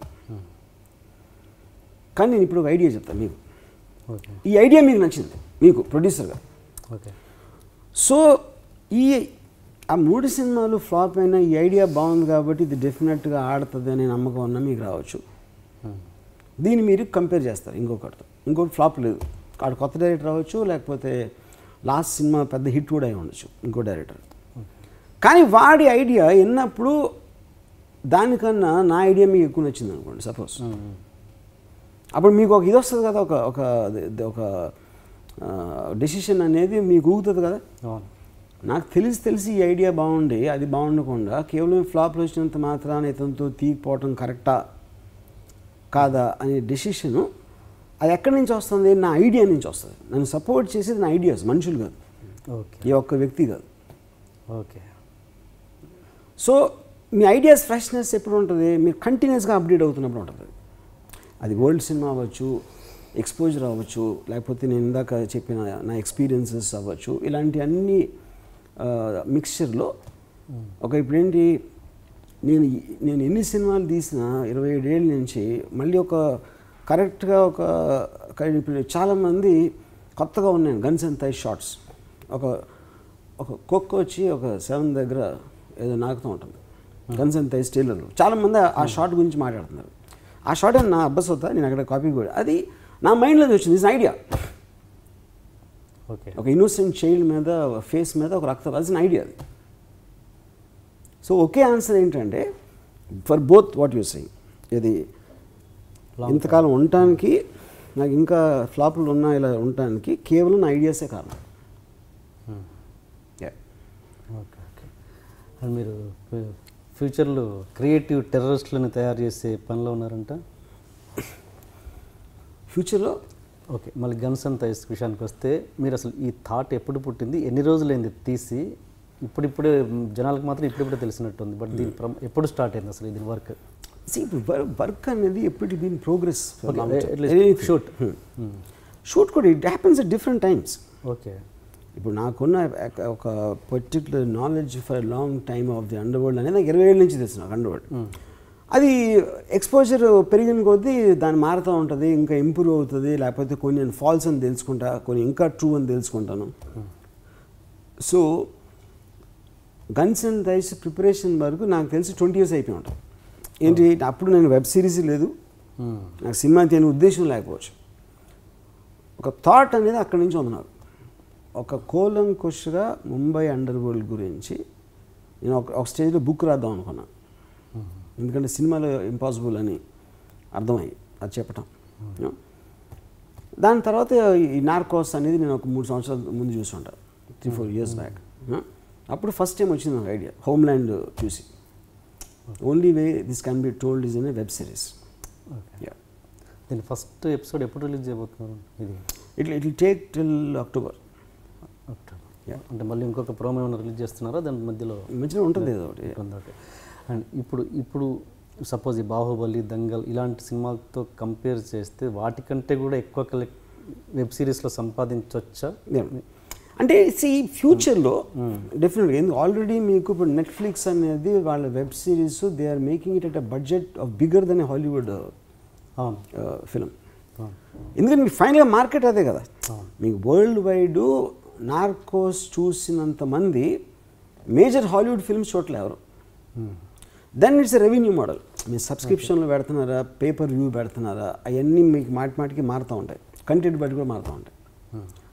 సో నెక్స్ట్ 1 yearలో ఏం జరుగుతుంది వెబ్ సిరీస్లో అనేది only time will tell a రేంజ్కి వెళ్తుందని. అంటే Netflix web series it can be more expensive than Hollywood main stream film అనేది ఎవడు ఊహించలే. 1 year బ్యాక్ కూడా ఎవడు ఊహించున్నాడు అది. కొన్ని సినిమాలు మీరు బాగున్నాయి, చాలా బాగున్నాయి ట్వీట్ పెడుతుంటారు, కానీ అది బాగుంది అని చెప్పడం కంటే కూడా మీరు ఎవరినో టార్గెట్ చేసి పెడుతున్నట్టుగానే అది చాలా స్పష్టంగా తెలుస్తుంటుంది. అది ఎలా ఎగ్జాంపుల్ చెప్పండి. సపోజ్ బాహుబలి సూపర్ అన్నది అంటే ఇంకా అంటే తెలుగులో అంటే సపోజ్ బాలీవుడ్నే మనం టార్గెట్ చేశారు, ఇంతకంటే దాన్ని టార్గెట్ చేశారు, బాలీవుడ్నే మీరు చెప్పారు కదా, అది ఎట్లా అంటే ఇంకా బాహుబలి 2 కంటే గొప్ప సినిమా ఇంకేదైనా వస్తుందా అంటే బాహుబలి 3 అన్నారు. అంటే మళ్ళీ ఇంకెవరు అసలు ఆయన ఉద్దేశం. ఎందుకంటే రాజమౌళిలో ఉన్న ప్యాషను, కొన్న కన్విక్షను, తనకున్న పేషెన్సు, తనకున్న ఒక ఎక్స్ట్రాడినరీ ఫోకస్, అట్లాంటి డైరెక్టరు నాకు ఆబ్వియస్లీ అందరు డైరెక్టర్లు తెలిసిన both on a personal and వాళ్ళ ఫిల్మ్స్ ద్వారా. అలాంటి ఎవరు లేరు అనేది నా ఉద్దేశం. సో రేపు పొద్దున్న అవ్వచ్చు, అవ్వకపోవచ్చు, నా ఉద్దేశంలో అది అవ్వదు. ఓకే. అంటే ఒక ట్రెండ్ సెట్టర్గా, ఒక క్రియేటర్, మీరు ఆల్రెడీ ఒక చరిత్ర సృష్టించిన క్రియేటర్ ఫ్రాంక్లీ శివ టైంలో. ఇప్పుడు అలాంటి ఒక క్రియేటర్ ఏం ఈగోస్ లేకుండా ఇంకో క్రియేటర్ని పొగడం అన్నది నిజంగా మామూలు విషయం కాదు. అలాంటి ఈగోస్ మీకు ఎప్పుడు ఉండవా? Stupidity. First of all trend setter అన్ని వేరే వాళ్ళు చెప్తారు. ఇవి there are so many things which happen in the world. అంటే సినిమా ఒకటే కాదు కదా. సినిమా అనేది మీకు ఆ పర్టికులర్ టైం పీరియడ్లో కొన్ని పరిస్థితులు అనుకూలించి టైమింగ్ కరెక్ట్గా ఉండి వేరియస్ ఫ్యాక్టర్స్ ఉంటాయి ఒక సినిమా హిట్ అవ్వడానికి, దాని ఎఫెక్ట్ బయటికి రావడానికి. You know, so I don't think that should be so any work, for example in Bahubali 2 cinema ఎలాంటిది అనేది నాకు సంబంధం లేదు అసలు. ఒక కల్చరల్ ఇంపాక్ట్ క్రియేట్ చేసింది, ఒక impact on the industry, impact on people's viewing habits, impact on others waking up. అంటే అది తెలుగు అనేది నాకు పాయింట్ కాదు. అక్కడ రాజమౌళి ఒరిస్సా అని ఇదే మాట్లాడేవాడిని. రాజమౌళి ఒరిస్సా నుంచి వచ్చినా లేకపోతే టింబక్టూ నుంచి వచ్చినా నా ఒపీనియన్ బాహుబలి 2 మీద అదే ఉంటుంది. Okay, it is nothing to with him being a Telugu director. You know, ఎందుకు అది మీకు క్రియేట్ చేసిన ఎఫెక్ట్ గురించి మాట్లాడుతున్నాం, నాట్ అబౌట్ ద ఫిల్మ్. ఇప్పుడు నాకు ఎంత నచ్చింది, నాకు ఎంత నచ్చలేదు, లేకపోతే పక్కనోడికి ఎక్స్ట్రాడినరీ అన్నాడా ఇంకోటి అసలు అంత ఓకే అది అవసరమే లేదు మనకి. Overall cultural impact you should create about the effect, talk about the effect. So 1913లో రాజా హరిశ్చంద్ర అనే సినిమా తోటి ఇండియాలో ఫిల్మ్ ఇండస్ట్రీ స్టార్ట్ అయింది. 2017 104 yearsలో బిగ్గెస్ట్ హిందీ ఫిల్మ్ అనేది ఒక డబ్డ్ తెలుగు ఫిల్మ్. సో రేపు పొద్దున్న హిస్టరీ బుక్ రాస్తే ఇప్పుడు ఎవరైనా మొత్తం అసలు హిందీ సినిమా చరిత్ర అని ఎవరైనా పుస్తకం ఒక ఎన్సైక్లోపీడియా లాగా రాస్తే రాజమౌళి కవర్ మీద ఉంటాడు. ఇది డబ్బింగ్ సినిమా డైరెక్టర్. ఈ దాదాసాహెబ్ ఫాల్కే, మహబూబ్ ఖాన్ వీళ్ళందరూ వెనక లోపల ఉంటారు, ఒక 1 page 1 pageలో ఉంటారు. That's actual truth. సో దీని మొదలన తెలుగుని పోయినట్టు కాదు నేను. అది ఇంత అన్ఎక్స్పెక్టెడ్ థింగ్ కూడా సినిమాలు అంటే that is the height of ఒక ప్రూఫ్. ఎవరన్నా ఏదన్నా చేయొచ్చు, ఎక్కడి నుంచి అన్నా వచ్చి ఏమన్నా సాధించవచ్చు అనే దానికి రాజమౌళి అనే అతను ఒక ఎగ్జాంపుల్. అంటే ఒక పోస్టర్ బాయ్ అని అంటారు. పోస్టర్ బాయ్ అంటే తనని చూసి నేను నేర్చుకుని ఇన్స్పైర్ అయ్యి ఎవరైనా ఏమైనా కృషి ఉంటే మనిషి ఏమైనా సాధించగలుగుతాడు. డబ్బింగ్ సినిమా తీసి కూడా అంతర్జాతీయ సూపర్ హిట్ తీయగలచ్చు అనే ఒక ఇన్స్పిరేషనల్ ఆస్పెక్ట్ అనేది that is a much bigger thing for me than the collections. Okay okay ya okay. ఆ సినిమా ఇంపాక్ట్ గురించి పక్కన పెడితే బాహుబలి 2 మీద మీ ఒపీనియన్ ఏంటి? మీరు చూసారా? బాహుబలి 2 నేను చూడలేదు. ఓకే, జస్ట్ ఇంపాక్ట్ గురించే మాట్లాడుతున్నారు. పర్సనల్ క్వశ్చన్ వస్తే మీరు లైఫ్లో ఏది మిస్ అవుతే ఎక్కువ ఫీల్ అవుతారు, ఎవరిని మిస్ అవుతే ఎక్కువ ఫీల్ అవుతారు?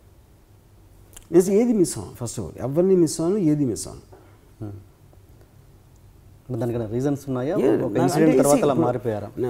అదే ఆ రోజు ఎలా జరిగింది ఏం లేదు, ఏ రోజు ఏమి జరగల. I basically live in my own mind. నా ఆలోచనలు నా ఫీలింగ్స్లో బతుకుతాను. అదే ఏదైనా బయట నుంచి వచ్చినప్పుడు వచ్చింది, అది ఒకవేళ నాకు లేదు నాకు లేనట్టు తెలియదు అని కూడా నేను మిస్ అవ్వను. ఎందుకంటే నాకు తెలియదు కాబట్టి అది లేదని. ఫస్ట్ నుంచి మీ ఫస్ట్ నుంచి అంతేనా? అందుకే నాకు ఎప్పుడు ఫ్రెండ్స్ ఉండరు, నాకు ఒక సోషల్ సర్కిల్ ఉండదు. I'm not a family man. మీకంటూ లైఫ్లో టార్గెట్స్ ఉంటాయా? ఏమి ఉండవు మనకు. ఆ రోజు ప్రొఫెషనల్ ఒక టార్గెట్ లేకుండా ఒక మనిషి ఇంత స్థాయికి రాగలరా? ఇప్పుడు స్థాయికి రావాలని నేను ఎప్పుడు అనుకోలేదు. నేను ఎప్పుడు ఎలా ఉంటే అదే నా స్థాయి. అక్కడ రీచ్ అవ్వాలి అని ఒక లైఫ్లో ఎప్పుడు టార్గెట్ లేకుండా మీరు శివ సినిమా ఎలా తీస్తారు? నేను శివ సినిమా తీయాలి అందుకని శివ సినిమా తీయాలని టార్గెట్. శివ సినిమా తీయటం అనేది శివ సినిమా తీయటానికి శివ సినిమాతో నేను ఒక పెద్ద సూపర్ హిట్ కొట్టాలి లేకపోతే పేరున్న డైరెక్టర్ సంపాదించాలని టార్గెట్ నాకు ఎప్పుడు లేదు. ఓకే, అది దాని రిజల్ట్ మూలాన బయట నుంచి నాకు వచ్చింది, కానీ దాని ఉద్దేశం ఎప్పుడు తీయాల శివ. ఓకే, ఈ మధ్య మీ గురించి కొంతమంది జాతకాలు చెప్తున్నారు. ఆర్జీవీ పని అయిపోయింది, ఇంకా నాశనానికి దారితీస్తుంది, బాధిస్తుంది అని చాలా కొన్ని జాతకాలు వస్తున్నాయి. వాటి మీద మీ అభిప్రాయం ఏంటి? అది చాలామంది ఎన్నో సంవత్సరాలు దానికి జాతకం చెప్పాల్సిన అవసరం ఉంది. అది నేను క్షణక్షణం టైం నుంచి అంటున్నా ఇప్పుడు కాదు.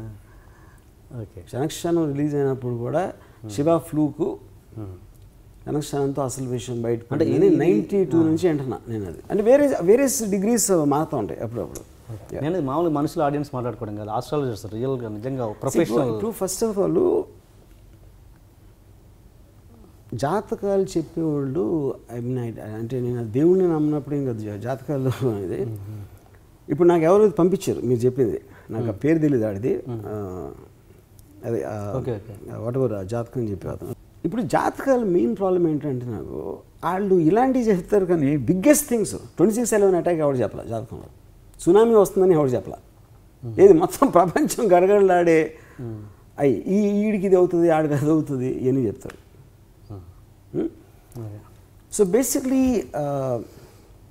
జాతకాలు చెప్పేవాళ్ళు ఓకే, వాళ్ళు ఒక వ్యాపారం కోసం చెప్తారు, వాళ్ళకి ఒక చిన్న పాపులారిటీ వస్తుంది.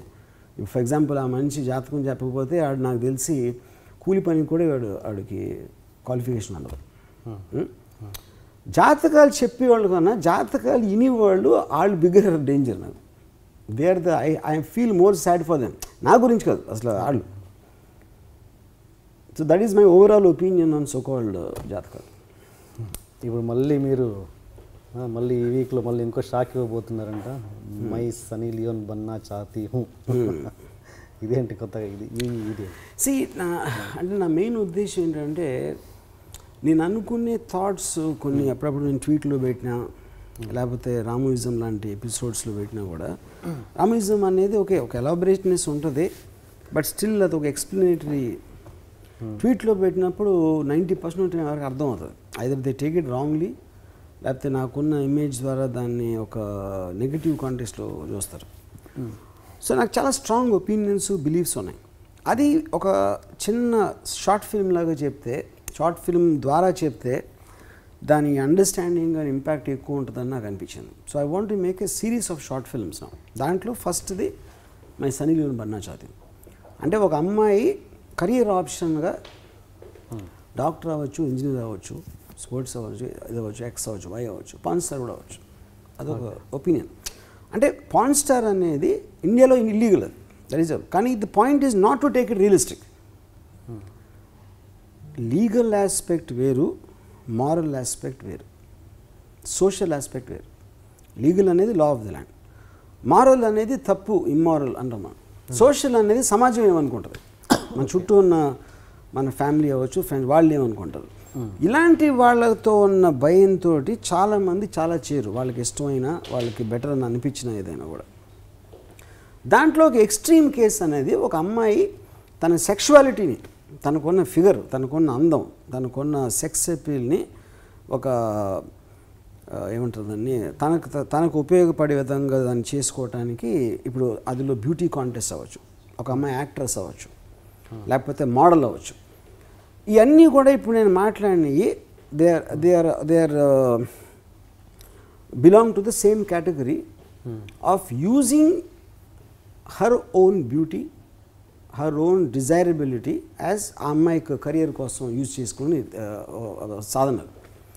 దాంట్లో సన్నీ లియోన్ చేసేది ఎక్స్ట్రీమ్ అంటే అప్పర్ లిమిట్ అవ్వచ్చు. అది ఒక ఎగ్జాంపుల్గా తీసుకుని దాని వెనకాల ఉన్న ఫిలాసఫీ ఏంటి అనేది దాన్ని స్టడీ చేయడానికి చేసిన reason my Sunny Leone Banna చాతి అనే షార్ట్ ఫిల్మ్.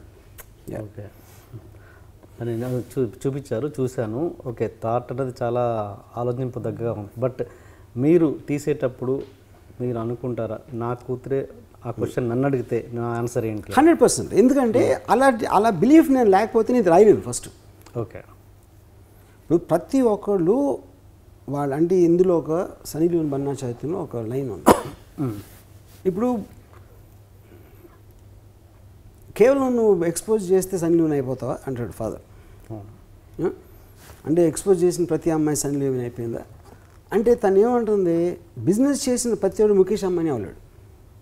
ప్రతి ఒక్కరికి కోరిక ఉంటుంది, నేను డైరెక్టర్ అవ్వాలంటే పెద్ద డైరెక్టర్ అవ్వాలని కోరుకుంటాను. సేమ్ థింగ్ ఒక కాంట్రాక్టర్ అనుకుంటాడు, సేమ్ థింగ్ ఇంకో బిజినెస్ మ్యాన్ అనుకుంటాడు, సేమ్ థింగ్ ప్రతి ఒక్కళ్ళు వాళ్ళు ఉన్న ఫీల్డ్లో బెస్ట్ అవ్వాలని కోరుకుంటారు. దాంట్లో చాలా తక్కువ మంది అవుతారు. కానీ కోరుకుంటంలో తప్పలేదు కదా, దాని మీద కృషి చేయటంలో ఎంత వెళ్ళారన్న దాని మీద మీ లైఫ్ డిపెండ్ అవుతుంది. అంతేగాని రీచ్ అవ్వాల్సింది అనేది పాయింటే కాదు, యూనో. సో అలాగే ఒక లిమిటేషన్ ఉంటుంది. ఏది లిమిటేషను? Age limitation. మీ బ్యూటీ అనేది కొంతకాలమే పనిచేస్తుంది. లిమిటేషన్ అనేది ప్రతి దాంట్లో ఉంటుంది. ఈవెన్ మీకు రిటైర్మెంట్ అవ్వచ్చు, ఒక పర్టిక్యులర్ ప్రొఫెషన్లో మీ ఏజ్ లిమిట్ దాటి మీరు పని చేయలేకపోవచ్చు. స్పోర్ట్స్ మెన్కి లిమిటేషన్ ఉంటుంది. కానీ ఆ పర్టిక్యులర్ టాలెంట్ ఉన్నంత వరకు మీరు దాన్ని మ్యాక్సిమం యూజ్ చేసడం తప్పేంటి? సో ఇలాంటి ఇష్యూస్ అనేది దాంట్లో ఉన్నాయి సన్నీ లియోన్ బన్నా చాతిలో. ఓకే, నేను అడిగిన క్వశ్చన్ మీరు కన్విన్స్ అయ్యారు.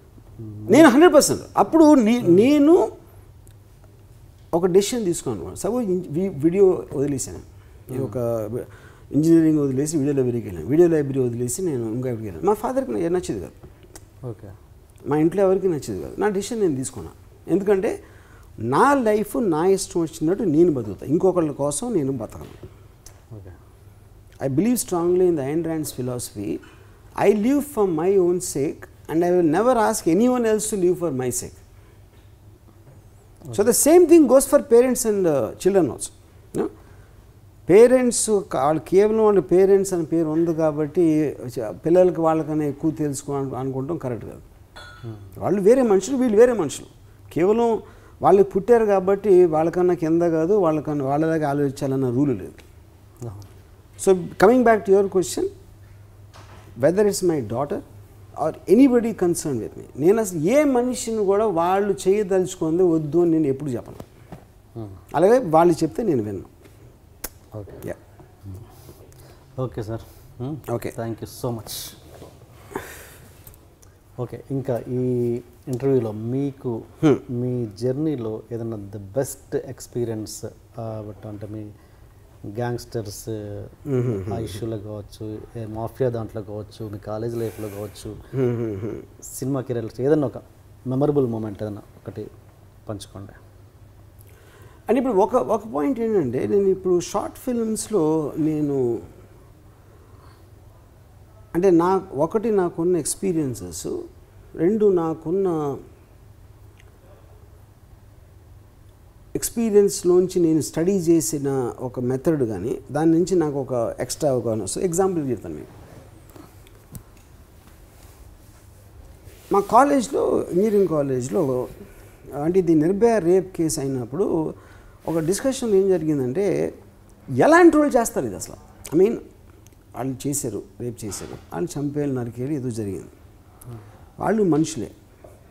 వాడికి ఎప్పుడు వచ్చి ఉంటుంది అసలు థాట్, ఆడి అసలు ఎలా స్టార్ట్ అయ్యి ఉంటుంది అంటే ఆడు కర్కోటకుడే కానీ ఆడు పుట్టాడు, ఆడు పెరిగాడు, ఆడు స్కూల్కి ఎక్కడికి వెళ్ళి ఉంటాడు. ఏ పర్టికులర్ అంటే పుట్టినప్పటి నుంచి అంతేనా, ఒక పర్టికులర్ టైంలో వాడు ఆలోచన విధానం అట్లా అయ్యిందా, లేకపోతే ఇంకేమన్నా కారణమా? 6 అట్లాగే వాళ్ళు ఆలోచించే వాళ్ళు ఒక చోట ఎందుకు ఉన్నారు? ఒక్కడు అర్థం వచ్చు, ఇద్దరు అర్థం వచ్చు, 6 ఎట్లా ఉంటుంది? యూనో ఈ కైండ్ ఆఫ్ ఏ డిస్కషన్లో నేను అప్పుడు నేను ఒక ఎగ్జాంపుల్ చెప్పాను. కాలేజీలో మేము అందరం ఇంజనీరింగ్ కాలేజ్ చదువుకునేటప్పుడు నేను నా ఫ్రెండ్స్ ఒక 7-8 మంది. కన్స్ట్రక్షన్ లేబర్ ఒక అమ్మాయి ఉండేది, రైఫుల్ అమ్మాయి, నిక్ నేమ్ రైఫుల్. ఓకే, మాకు పిచ్చెక్కిపోయేది అసలు అమ్మాయిని చూస్తే. ఎందుకంటే ఆ వయసు, ఆ పర్టికులర్ టైం పీరియడ్లో ఆ అమ్మాయి కొంచెం చీర కట్టుకునేది కొంచెం నీస్ పైకి కట్టుకుని అందరూ ఆ అమ్మాయి గురించి మాట్లాడుతున్నారు. ఎందుకంటే she is the biggest desire of object of desire, let me put it that way.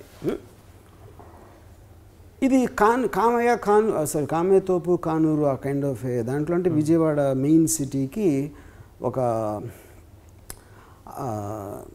Maybe ఒక 7-8 కిలోమీటర్స్ డిఫరెన్స్, అంటే కొంచెం పొలాలు అన్నీ ఉంటాయి కాలేజ్ క్యాంపస్ చుట్టూ.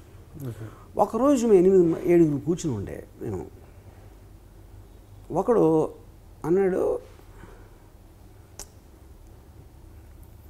అమ్మాయి పొలం దాటి ఆ చేను నుంచి వస్తుంది మన కాలేజ్కి, మనం చేనులో దాక్కోవచ్చు అన్నాడు.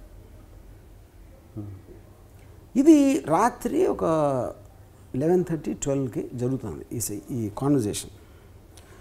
ఎక్కడి నుంచి వస్తుంది ఇది? అంతకుముందు అందరం మాట్లాడుతున్నాం, వాళ్ళు పొద్దున్న చూసో అది రైఫిల్ ఎట్లా ఉందో ఇట్లాంటి మాటల నుంచి అది కొంచెం హీట్ పెరిగి ఈడు ఇది చెప్పాడు. సైలెన్స్. ఒక 15-20 సెకండ్లు ఎవ్వరు మాట్లాడలేదు. సడన్గా ఒకడు బుద్ధిపోయింది అంటే అసలు వైలెంట్గా కోపం వచ్చేసింది. అంటే ఆడి సజెషన్కి, ఆడు ఏంటి ఇచ్చిన సజెషను, మనం చేలో నుంచి అమ్మాయిని ఎత్తుకుపోదాం అనేది ఆడి సజెషన్. ఎప్పుడైతే ఈడంత వైలెంట్గా రియాక్ట్ అయ్యాడో అందరూ ఏం మాట్లాడుతున్నారు అని ఎక్కేశారు. ఆ 15 సెకండ్లు ఏం ఆలోచించారు అనేది నాకు బిగ్గెస్ట్ థింగ్. ఇప్పుడు నాకు ఫస్ట్ నుంచి కూడా ఒక సైకలాజికల్ స్టడీ అలవాటు ఉంది కాబట్టి నేను ఎవరి రియాక్షన్ ఎట్లా ఉందని నేను చూస్తున్నా ఆ టైంలో. ఇప్పుడు నన్ను ఒక్క నిమిషం పక్కన పెట్టండి. ఇప్పుడు ఏంటి, కాలేజ్ స్టూడెంట్స్ వాళ్ళు, మాలో ఎవ్వరం కూడా ఎప్పుడు మేమేం క్రైమ్ చేయాలి, మాలో ఎప్పుడు ఎవరు ఏమీ చేయాలి. కానీ ఆ పర్టిక్యులర్ మూమెంట్లో రైఫిల్ క్రియేట్ చేసిన ఒక డిజైర్లోంచి ఒక క్యుములేటివ్ ఆస్పెక్ట్లో టక్కన వచ్చింది ఒక జామ్. సపోజ్ వాడు అనలేదని ఒక నిమిషం, అది రెండో వాడు ఎండ్రా బుద్ధి లేదా అని లేకుండా వాడు సపోర్ట్ చేసాడు అనుకోండి, 3వ వాడు చేయొచ్చు, 4వ వాడు కొంచెం భయపడవచ్చు, క్వైట్గా ఉండొచ్చు. అది very heavy chances of that becoming an episode. అది ప్రతిదీ నిర్భయ అంత ఎక్స్ట్రీమ్ ఉంటుందంటే అది వేరే విషయం. ఎన్నో రేపులు జరుగుతాయి మొత్తం దేశంలో, ఎన్నో వరల్డ్లలో జరుగుతూనే ఉన్నాయి. సో ఎలా ఆలోచిస్తే ఆ సిచ్యువేషన్కి వస్తుంది దాన్ని సైకలాజికల్గా స్టడీ చేసుకుంటానికి నేను అప్పుడు జరిగిన నా ఎక్స్పీరియన్స్ని వీళ్ళు అసలు బస్సులో ఏం మాట్లాడి ఉంటారు. ఒకటి వాళ్ళ బ్యాక్గ్రౌండ్, వాళ్ళకి అంతకు ముందు ఉన్న క్రిమినల్ రికార్డ్ ఉందా లేదా. ఓకే, అప్పుడేంటి నేను అర్థం చేసుకుంది, ఇప్పుడు కాలేజ్లో ఒక అమ్మాయిలు నడిచి వస్తామంటే అవి వస్తున్నారా అనేవారు స్టూడెంట్స్. అంటే అయ్యేని ఎందుకు అంటున్నారు, డీహ్యూమనైజ్ చేస్తున్నారు. డీహ్యూమనైజ్ చేయకపోతే మీరు చేయలేరు ఆ పని. ఒక అమ్మాయిలు అనేది ఒక ఆబ్జెక్ట్గా అని ఆలోచించగలిగేవాడే చేయగలుగుతారు. అది వాళ్ళు మనుషులు, వాళ్ళకి ఫీలింగ్స్ ఉంటాయి అని మీరు కాన్షియస్గా ఫీల్ అయితే చేయలేరు అది. ఎందుకంటే యాక్ట్ చేయడానికి మీకు పిక్చర్ ఉండాలా, లేకపోతే మిమ్మల్ని మీరు వేరేలాగా కన్విన్స్ చేసుకోగలగాలి. అప్పుడేంటి, ఒక అమ్మాయి మామూలుగా చీర కట్టుకుని బుక్స్తో నడుస్తుంది అనుకోండి, కొంచెం అమ్మాయి జీన్స్ ప్యాంట్ వేసుకుని ఒక షార్ట్ స్కర్ట్ లాంటిది వేసుకుని వస్తే చూసేవా ఎలా వస్తుందో అంటారు. చీర కట్టుకుని వస్తే పత్రికల్లో పోజు పడుతుంది అంటారు. ఇంకేం చేయాలి అప్పుడు? అది ఎందుకంటారు, ఎందుకంటే వీడు అమ్మాయి మంచిది, అమ్మాయి ఇది అని అనుకున్నప్పుడు వాడు అలా మాట్లాడాడు. ఈవ్ టీజర్ ముదిరితే రేపిస్ట్ అవుతాడు. ఈవ్ టీజర్కి రేపిస్ట్కి ఫండమెంటల్ తేడా లేదు. ధైర్యం లేనివాడు ఈవ్ టీజర్కి మిగులుతాడు. అదే ధైర్యం లేకపోతే ఒక తెగు ఏదో ఉన్నాడు ఆడు రేపిస్ట్ అవుతాడు. ఆడికి will get his punishment what ever it is. So ఈ కైండ్ ఆఫ్ ఏ స్టడీ నా కాలేజ్ లైఫ్లో అయిన ఎక్స్పీరియన్స్, దాని తర్వాత ఎక్కడో నిర్భయ యాక్ట్లో జరిగిన క్రైమ్, దాని తర్వాత శక్తి మిల్స్లో జరిగిన ఒక ఎపిసోడ్ ఉంది. వీటిని స్టడీ చేయడం ఒక పాయింట్. అప్పుడు ఏంటి నేను ఏం చేస్తున్నాను, అప్పుడు నేను ఒక మాట ఏమన్నానంటే, ఆయన నరికేయటం, కొట్టేయటం, చంపేయటం కాదు, దాని వల్ల ఏం జరగదు. ఒక టీమ్ ఆఫ్ సైకాట్రిస్ట్ తోటి వాళ్ళకి నేషనల్ టీవీలో ఇంటర్వ్యూ పెట్టాలి. అసలు నీ ఉద్దేశం ఒకవేళ అంటే మనం చిన్నప్పటి నుంచి అంటాం నీ చెల్లికి జరిగితే అవుతుందా, కానీ అది ఒక మాట. నిర్భయ లాంటి భయంకరమైన ఇన్సిడెంట్లో ఉన్నవాడిని ఆ క్వశ్చన్ అడిగితే వాడు ఎట్లా ఆన్సర్ చెప్తాడు అనేది ఐ వాంట్ టు సీ. ఎందుకంటే ఆడు చేసాడు, ఆడు రూత్లెస్గా చెప్తాడా, కన్ఫ్యూజన్తో చెప్తాడా, అసలు ఆలోచించాడా, అసలు ఆలోచించే కెపాసిటీ ఉంది వాడికి. ఇలాంటిది మనం కేర్ఫుల్గా స్టడీ చేసినప్పుడే you will actually try to maybe get little information. ఏంటి అసలు ఈ మెంటాలిటీ రావడానికి ఆస్కారం ఎట్లా ఉంటుంది. ఊరికి నేను నరికేయండి, కొట్టేయండి, ఉరి తీసేసి మాత్రం ఏమవ్వదు. యూనో, సో ఇది కూడా ఒక విధంగా ఎక్స్పీరియన్స్ చెప్తాను. నాకు పర్సనల్గా జరిగిన ఎక్స్పీరియన్స్ నుంచి అప్పుడు నేను నా ఫ్రెండ్స్ని స్టడీ చేసింది, దాని నుంచి I will get a better understanding of a real incident which happened. Same thing will amount కాలేజ్లో జరిగిన ఒక గొడవ, దాని మూలాన ఎవరినో తలబారు కొట్టారు అన్నమాట. దానికి బాంబేలో జరిగిన దానికి ఒకరిని షూట్ చేయడానికి పెద్ద తేడా ఉండదు. ఎందుకంటే మెంటల్ ఎమోషన్స్ అనేది మీకు స్కేల్ మారుతుంది, ప్లేస్ మారుతుంది, కానీ morals it will be the same. You know, so అప్పుడు ఈ పర్టిక్యులర్ అంటే మీకు ఉదాహరణ చెప్తున్నాను.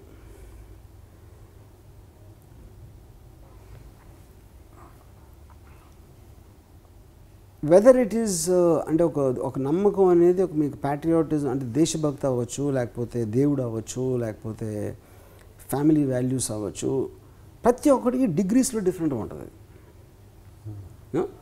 డిగ్రీస్లో డిఫరెన్స్ వచ్చినప్పుడు ఏ డిగ్రీ అయితే కరెక్టు, ఏది శృతి మీరింది, ఏది అనుకున్న స్థాయిలో లేదు అనేది ప్రతి ఒక్కడికి వేరు వేరు ఐ మీన్ బెంచ్ మార్క్స్ ఉంటాయి. ఇప్పుడు 5 సార్లు పూజ చేస్తేనే కరెక్ట్ అసలు దేవుని పూజించినట్టు అని ఒక ముస్లిం అనుకోవచ్చు, వారానికి ఒకరోజు చాలు అని హిందూ అనుకోవచ్చు, ఇంకోళ్ళు ఎవరు ఏదో అనుకోవచ్చు. సో అలాంటి వాటిలోనే మనకి ఎంత డిఫరెన్స్ ఉన్నప్పుడు ఒక్కొక్క మనిషికి కానీ ఒక్కొక్క రీజన్ కానీ ఇండివిజువల్ అంటే ఇవన్నీ కూడా ఏంటి మనుషులు కలపటం చేసింది. రిలీజియన్ కానీ మొరాలిటీ కానీ ఒకే విధంగా ఆలోచించడానికి, ఒకే విధంగా రియాక్ట్ అవడానికి. అలాంటి స్ట్రిక్చర్స్ లేనప్పుడు మన సెన్సిబిలిటీస్ ఇంకా ఎక్కువ మారిపోతాయి. ఎంతవరకు ఏది కరెక్టు అనేది. సో అక్కడ again coming back to the things, ఇప్పుడు నేను అండర్ వరల్డ్ని నేను స్టడీ చేయటం అనేది I never look at them as bad, good or anything. ఎందుకంటే బ్యాడ్, గుడ్ అనేది మొరాలిటీకి సంబంధించినది. అంటే ఉదాహరణకి నేను ఒక పోలీస్ ఆఫీసర్ని ఇది అడిగాను అన్నమాట. Criminals anybody breaking the law we won't tolerate అదన్న. నేను ఒక సిచ్యువేషన్ చెప్పాను. సో ఒక చాలా ఆస్తిపడి ఒక ఉన్నాడు, వెల్తీ పర్సన్ ఉన్నాడు. అసలు సర్వెంట్గా అసలు డబ్బులు జీతం ఇవ్వడు అని కొడతా ఉంటాడు పిల్లవాడు. ఆడికి ఒక క్లీషేడ్ సిచ్యువేషన్ లాగా వాళ్ళ మదర్కి ఒంట్లో బాగాలేదు, డబ్బులు లేవు. అప్పుడు ఆడు దొంగతనం చేశాడు. వాళ్ళ యజమాని ఇంట్లో ఏదో 1000 ఎంతో ఉంటే ఆడు దొంగలు ఇచ్చి వెళ్ళిపోయాడు. ఆడికి తెలిసి చెప్పాడు, మీరు పోలీసులు, మీరు ఆయనకు పట్టుకుని కొట్టారు, దొంగతనం చేస్తారా, జైల్లో పెట్టారా, లాకప్లో పెట్టి ఏదో చేశారు. ఎందుకంటే లా బ్రేక్ చేశాడు. కానీ మీరు మనిషిగా వాడిని చూస్తే వాడు సరిగ్గా అన్నం కూడా పెట్టట్లేదు పనుడికి, ఆయన గుడ్డిలా చాకరీ చేయించుకుంటున్నాడు, జీతం సరిగ్గా ఇవ్వట్లేదు, అయ్యేది మీరు వాడి మీద కేసు పెట్టలేరు. ఎందుకంటే అది లా పరిధిలోకి రావట్లా. సో మీరు కేవలం గుడ్డిగాని శిక్షిస్తున్నారు కానీ not as a person, as a police officer because that is your job, not because you're thinking it is morally right. So చాలా క్రైమ్స్కి ఒక మారల్ ఆస్పెక్ట్లో ఒక జస్టిఫికేషన్ ఉంటుంది, లీగల్ ఆస్పెక్ట్లో ఉండదు. అదే ఈ రెండిటికి మధ్యన ఉన్న లైన్లోనే గన్స్ అండ్ థైస్ పిక్చర్ ఉంటుంది, సిరీస్. అప్పుడు నా study of the criminal mind కూడా ఈ రెండింటి మధ్యలో ఉంటుంది. ఇప్పుడు I want to know the cause of it from the psychological aspect and emotional aspect more than the actual act. Chalam గారి భావాల మీద మీ ఉద్దేశం ఏంటి? అంటే నాకు ఫ్రెండ్ అన్నాడు అనమాట, ఇప్పుడు నాకు ఇప్పుడే జనరేషన్కి ఆర్జీవి గారు చలం లాంటి వాళ్ళని. ఇప్పుడు first of all to be frank, నేను చలం గారు చాలా బేసిక్గా వెరీ ఎర్లీ డేస్లో చదివాను. But I feel there very, నేను ఎక్కువ ఇండియన్ ఆస్పెక్ట్ కానీ ఈస్టర్న్ ఫిలాసఫీస్ కానీ థాట్ ప్రాసెస్ కాన్సన్ట్రేట్ చేయకపోవడానికి మెయిన్ రీజన్ ఏంటంటే, ఒక మటీరియలిస్టిక్ ఒక పొలిటికల్ అప్లికేషన్ లేని థాట్ ప్రాసెస్ నేను కేర్ చేయను అసలు, which is what most of the eastern thinkers. వీళ్ళందరూ కూడా they are like very very pedestrian understanding of the western philosophies. So Friedrich Nietzsche, William Hegel, Immanuel Kant, Descartes, Baruch Spinoza, Ayn Rand, ఇలాంటి kind of European and American philosophers నుంచి నేను మెయిన్గా gain చేసిన ఇది.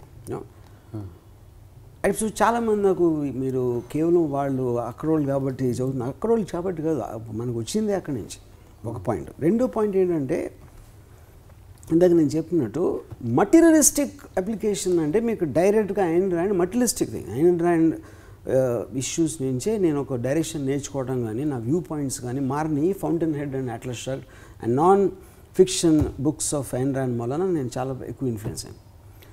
ఫ్రీడ్రిష్ Nietzsche, Thus Spake Zarathustra వలన entire world he's got shaken up because of the way Hitler interpreted his books. Second world war cause అయింది. One of the main reasons is the thought process of likewise Karl Marx for example. అది నేను చెప్పింది ఒక political application ఉంది ఆ philosophy నుంచి. లేకపోతే Arthur Schopenhauer the world is will and ఐడియాలో మీకున్న ఈగోకి అండ్ ఈగోకి దాని కనెక్షన్ నుంచి అలాంటి కైండ్ ఆఫ్ ఏ థాట్స్లోంచి నేను వచ్చాను బేసిక్గా.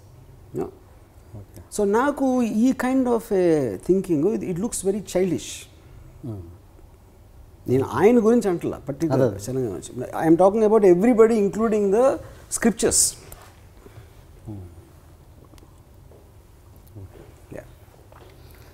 ఓకే, ఫైనల్గా ఇప్పుడు ఏంటంటే ఆర్జీవి గారు అంటే మీరు కూడా అప్పుడు ఫీల్ చెప్తున్నారు నాకేంటి, నేను మొత్తాన్ని సమాజాన్ని చెడగొడుతున్నాను మొత్తానికి అన్నట్టుగా. ఇది మీ 2 పాయింట్స్ అండి ఇక్కడ. నా వైపు మీరు సపోజ్ నన్ను అడిగిన క్వశ్చన్, మీరు చెడిపోతున్నారని అడిగారు అనుకోండి, సమాజాన్ని చెడగొడుతున్నారా అనేది ఒకటి, మీరు చెడిపోతున్నారా అనేది ఒకటి, ఇంకోటి. Both of them are same actually. నేను దిగజారుతున్నానా ఇంకా పైకి ఎక్కుతున్నానా అనేది, మీరు దిగజారుతున్నారా పైకి ఎక్కుతున్నారా దాన్ని ఆధారపడి ఉంటుంది. ఇప్పుడు అక్కడ ఏమవుతుంది, సింపుల్ థింగ్ చెప్తాం, మీకు గోడ ఉంటుంది, ఆ గోడ ఒక మెట్లు ఉన్నాయి, ఒక నిచ్చెన ఉంది, ఆ నిచ్చెన ఒకడు ఎక్కుతున్నాడు, గోడకు అటేపు ఉంది ఏముందో చూద్దామని. అటేపు బెటర్ వరల్డ్ ఉండొచ్చు, తక్కువ ఉండొచ్చు, ఇంకేదో ఉండొచ్చు, తెలియదు మనకి ఎక్కే వరకు చూసే వరకు. కొంతమంది ఎక్కేవాడిని లాగటానికి ట్రై చేస్తూ ఉంటారు, ఇంకొంతమంది ఎలా ఎక్కుతున్నాడు చూస్తున్నారు. అదే అది ఇలా ఎక్కి ఇలా రావచ్చు కదా, ఎందుకు రెండు స్టెప్లు ఒకేసారి పెడుతున్నాడు, ఇలాంటి రకరకాల అభిప్రాయాలు ఉంటాయి కొంతమందికి. వీళ్ళందరూ కలిపి ఇది ఒకడెవడు కిందకి లాగేవాడు, స్టడీ చేసేవాడు, వీళ్ళు కూడా 10% ఉంటారు. 90% ఎప్పుడు పడతాడా చూద్దాం, చప్పట్లు కొడదాం అని ఉంటారు. 90% ఆఫ్ ద పబ్లిక్ అదే పని. వాళ్ళ అభిప్రాయాలు, వాళ్ళ వ్యూ పాయింట్స్ అనేది meaningless. They like dogs barking in the darkness. బయట కూడా కాదు, చీకట్లో వస్తున్న కుక్కలు నాకండి. You know, so coming to this point, ఎగబాగుతున్నాను అంటే పైకి ఎక్కుతున్నానా కిందకు దిగజారుతున్నానా అనేది నాకు కూడా తెలియదు. అంటే అది ఎవరి దృష్టిలో నేను బతుకుతున్న ఒక లైఫ్ స్టైల్లో నెక్స్ట్ నాకు ఏం కావాలి, నెక్స్ట్ నేను ఏం ఎక్సైట్ అవుతా, నెక్స్ట్ నేను ఏమి డిస్కవర్ చేయాలి అనేది నేను పర్సనల్గా తీసుకున్న డెసిషను. ఆ డెసిషన్ వల్ల నాకు రాంగ్ రిజల్ట్ వస్తే నేను అనుభవిస్తాను, ఇంకెవడు అనుభవించలేదు. So that is what is called if you are willing to bear the consequences of your actions, anything you do is perfectly right. But if you are going to blame others for the result, then everything you do is wrong. That I think in one thing I'll say.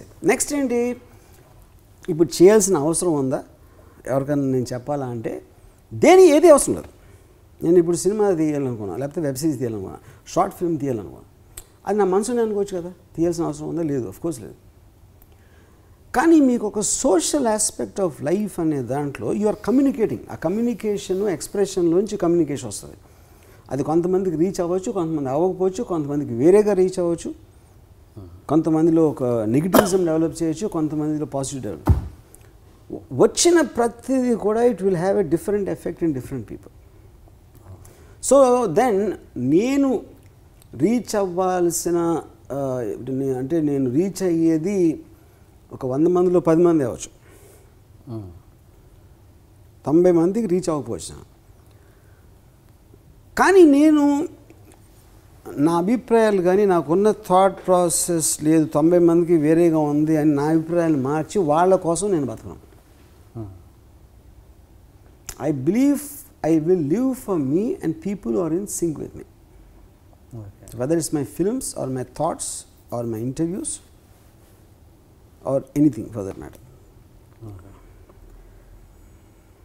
Me final డేస్లో మీ చుట్టూ ఒక నలుగురు ఉండాలని మీరు ఎప్పుడు అనుకోరా అసలు? ఇప్పుడు నాకు ఒక పాయింట్, ఏ రోజైతే నాకు ఇంకొకళ్ళ అవసరం ఉంది అని నేను ఫీల్ అయిన రోజు నేను అదే చచ్చిపోతాను. అదే ఫస్ట్ ఇంటర్వ్యూలో అదే చెప్పారు. దానికి రీజన్ ఏంటంటే, if I can't live by my physicality, my emotional strength, my intellectual strength, I have to depend upon somebody, life is not worth living anymore. Life ane dan definition to live in the freedom of in every which way. Dependency vachinappudu freedom anedi potadi. Appudu there is no point in living. అంటే best possible way to die అనేది ఇంకా ఆలోచించలే. అదే I make a event. అంటే event అంటే దాన్ని కూడా వచ్చిన షాక్ వాల్యూ గురించి ట్రీట్ చేస్తున్నాను. మీ గురించి ఎలా అనుకుంటున్నారో అలా ఉన్న వాళ్ళందరినీ చచ్చిపోమని అంటున్నారు. ఇది అది వాళ్ళ ఇష్టం. సో మీరే ఇప్పుడు సెకండ్ ఇంటర్వ్యూ థర్డ్ ఇంటర్వ్యూలో మీరే గన్ తీసి షూట్ చేస్తే పని అయిపోద్ది. రాము గారు ఇంటర్వ్యూ అయిపోయింది, ఇప్పుడు చాలామంది నేను ఫేస్బుక్లో పెడితే ఫెడప్ ఆఫ్ హిమ్, పని అయిపోతుంది కానీ చేయి అని చెప్పారండి, అందుకని డెసిషన్ తీసుకున్నాను, గన్ తీసి టబాక్. ఇంకొక ఫైనల్ ఒక మంచి ఇన్సిడెంట్తో ఇంటర్వ్యూ ముగిద్దాం. ఏదన్నా ఇన్సిడెంట్ మారియా సుసారా చెప్పాను మీకు, చెప్పలేదు. నాకు ఇప్పుడు బాంబేలో, ఇప్పుడు నేను హైదరాబాద్ నుంచి వచ్చాను. ఒక ఇన్సిడెంట్ కొన్ని సంవత్సరాల క్రితం మారియా సుసేరాజ్ అనే ఒక అమ్మాయి తన బాయ్ ఫ్రెండ్తో కలిసి ఒక ఫ్లాట్లో ఇంకొక వ్యక్తిని చంపేసి వాళ్ళు మొక్కలు చేసి నరికేసి అక్కడ పాడేశారు. ఒక మర్డర్ ఇన్సిడెంట్ జరిగింది. ఇది పేపర్లో వచ్చిన న్యూస్. అది అయిపోయిన తర్వాత ఒక జడ్జి దాన్ని ఎక్విట్ చేశాడు అమ్మాయి నాట్ క్రిమినల్. కానీ 4 years వరకు నమ్మారు అందరూ, she is the person who's done it అని. కోర్ట్ కేసులో ఎక్విట్ చేశారు. నేను అప్పుడు ఒక ట్వీట్ పెట్టాను, మారియా సుసేరాజ్కి నాకు కరెక్ట్ రోల్ వస్తే తనతో సినిమా చేస్తా అని పెట్టాను. ఇమ్మీడియట్గా ఎంఎన్ఎస్ శివసేన వాళ్ళు పేపర్లో ప్రెస్ స్టేట్మెంట్ ఇచ్చారు. Immediately this has to be, అలాంటి కిల్లర్కి వీడు ఎలా చేస్తున్నాడంటే అది ఇదని నా మీద నెగిటివ్గా కామెంట్ చేశారు. బీజేపీ యూత్ వింగ్ నాకు డైరెక్ట్గా ఒక లెటర్ పంపింది. We heard from media reports are planning to cast killer Maria Susaraj immediately take back or you will face severe consequences అని ఒక లెటర్ వచ్చింది. Receipt of this letter call this number అని number ఉంది. అమిత్ సక్సేనా ఏదో పేరు ఉంది, general secretary of youth wing. నేను phone చేశాను. ఫోన్ చేసి మే రామ్గోపాల్ వర్మ బోల్ రहा हूं. लेटर मिला? हाँ. So what do you have to say? Fuck off అని ఫోన్ పెట్టాను. హాఫ్ అన్ అవర్లో 20 మంది పోలీసులు వచ్చారు ఆఫీస్కి. ఎందుకు వచ్చారు వాళ్ళు? ఇప్పుడు నేను ఫక్ ఆఫ్ అని చెప్పింది సెల్ ఫోన్లో ఫక్ ఆఫ్ అని చెప్తే అది చెవిలో చెప్పినట్టే కదా, ఎందుకంటే ఆడి ఫోన్ చెవిలో ఉంది, నా ఫోన్ చెవిలో ఉంది. వాడు ఫాలోవర్స్కి చెప్పలేడు రామ్గోపాల్ నన్ను ఫక్ ఆఫ్ అన్నాడు, ఎందుకంటే ఆడి ఈగో అడ్డు వస్తుంది. కానీ కోపం తగ్గించుకోలేడు.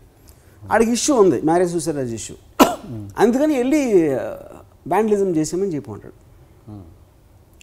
అది పోలీసులకు అన్ని చోట్ల ఇంటెలిజెన్స్ వాళ్ళు ఉంటారు. ఆ ఇంటెలిజెన్స్ వాళ్ళ నుంచి వాళ్ళకి తెలిసింది ఇలాగ ఒక బీజేపీ ఒక పెద్ద గుంపు వస్తుంది రామ్గోపాల్ అన్న ఆఫీస్ కానీ, ప్రొటెక్షన్ కోసం వాళ్ళు పంపారు మాట. యాక్చువల్ పోలీసు వచ్చింది దానికోసం.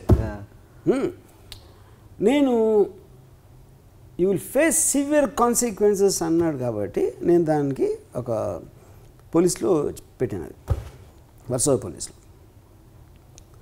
Intimidation and threat by political party.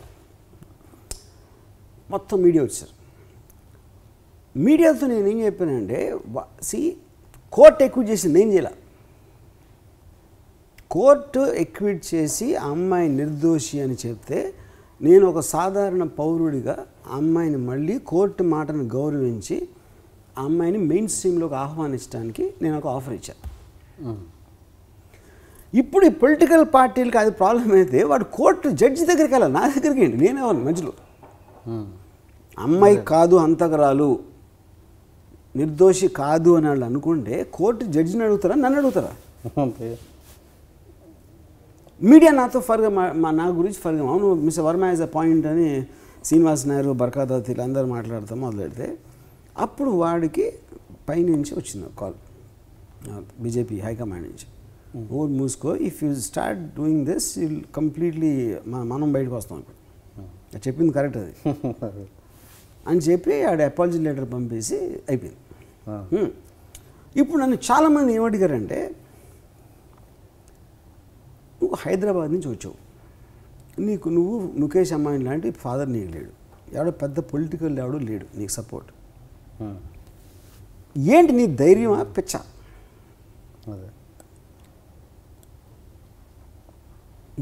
ఏ ఉద్దేశంతో నువ్వు ఇలాంటి శివసేన ఎంఎన్ఎస్ వాళ్ళతో పెట్టుకుంటావు? ఏం ధైర్యం చూసుకుని, అది ధైర్యం అన్నా ఉండాలి, పిచ్చన్నా ఉండాలి, రెండింటిలో. నేను రెండు కదని చెప్పాను. నాకేముందంటే అండర్స్టాండింగ్ ఉంది. అండర్స్టాండింగ్ ఏంటి? నేను ఇందాక చెప్పినట్టు చెవిలో ఫక్ ఆఫ్ అని చెప్పాడు, అదంతా నేను ఆర్కెస్ట్రేట్ చేశాడు. ఎగ్జాక్ట్గా రియాక్షన్ ఏమిటో నాకు తెలుసు దానివల్ల, అందుకని నేను చెప్పాను ఫక్ ఆఫ్ అని. ఓకే. తర్వాత పొలిటికల్ పార్టీ ఏం చేస్తుంది?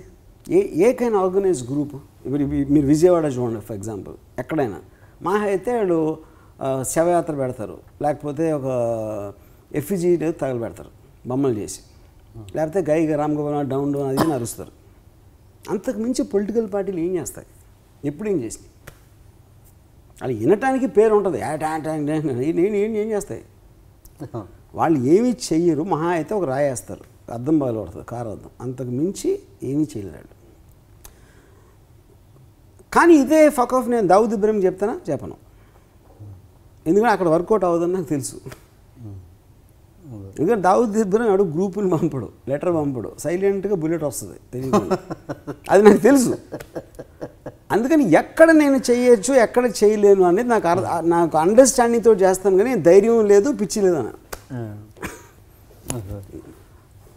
ఇంతకుముందు కోపం గురించి ఒకటి చెప్పారు, కోపం మీద చెప్పారు కాస్ట్యూమ్ కృష్ణ. ఇప్పుడు చాలామంది ఏమనుకుంటారంటే ఎమోషన్స్ అనేది మన కంట్రోల్లో ఉండవు అనుకుంటారు, కానీ అది కరెక్ట్ కాదు. ఇప్పుడు కోపం తీసుకున్నాం ఫర్ ఎగ్జాంపుల్, ఇప్పుడు నాకు ఒక కృష్ణ అని కాస్ట్యూమ్లో పనిచేసాడు అన్నపూర్ణ స్టూడియోలో. తన హ్యాబిట్ ఏంటంటే కోపం వస్తే టక్కన వాచ్ తీసి పరుగొట్టేస్తాడు, నేలకేసి కొట్టేస్తాడు. అది మళ్ళీ ప్రైడ్గా చెప్పుకున్నాడు. నేను కోపం వస్తే కంట్రోల్ చేసుకోలేనంటే వాచ్ పాలు కూడా ఇన్ని వాచ్లు పైలిపోయేలాగా అని చెప్పాడు. మరి ఎలా అర్థం కావట్లేదు, ఎలా కంట్రోల్ చేసుకోండి? చాలా సింపుల్గా కంట్రోల్ చేసుకుంటాం. ఇప్పుడు నీ వాచ్ ఎంత, ఆ టైంలో నేను చెప్పేది, ఈ వాచ్ ఎంత అంటే 1500 ఉండదు. నువ్వు 2 లక్షలు వాచ్ వేయటం మొదలెట్టు, ఎన్ని పాలు కొడతా చూస్తాను. ఎందుకు? ఆ వాల్యూ బట్టి కదా మీకు ఉండేది. ఇప్పుడు ఆ కోపంతో అద్దం పాలు కొట్టేస్తారు కొంతమంది. అది ఎందుకు వీళ్ళకి తెలుసు అది పైలిపోతుందని. అదే మీరు ఫుల్ ఐరన్ పెట్టి స్పైక్స్ పెట్టండి దానికి, అది ఎంత బలంగా కొడతాడు చూస్తాను, ఎంత కోపం వచ్చినా. వీడి చెయ్యి మళ్ళీ రిపేర్ అవ్వని స్థితికి వస్తుందని తెలుసు కాబట్టి కోపం ఆటోమేటిక్గా తగ్గిపోతుంది. లేకపోతే అలాంటి ఫిజికల్ యాక్షన్ చేయకుండా గట్టిగా అరిసి ఊరుకుంటాడు. ఇప్పుడు ఒకసారి రోడ్ల మీద వెళ్తాము, వెనకాల నుంచి ఒకడు కొట్టాడు మా కార్ని, గుద్దాడు వెనకాల నుంచి. ఎవడో నా డ్రైవర్ ఆడు దిగి వెళ్ళాడు అటువైపు. నేను చూస్తున్నా, ఆ డోర్ తీసుకుని ఈడికి డబుల్ హైట్ ఉన్నాడు ఒకటి దిగాడు. అంతే, అయిపోయింది కోపం.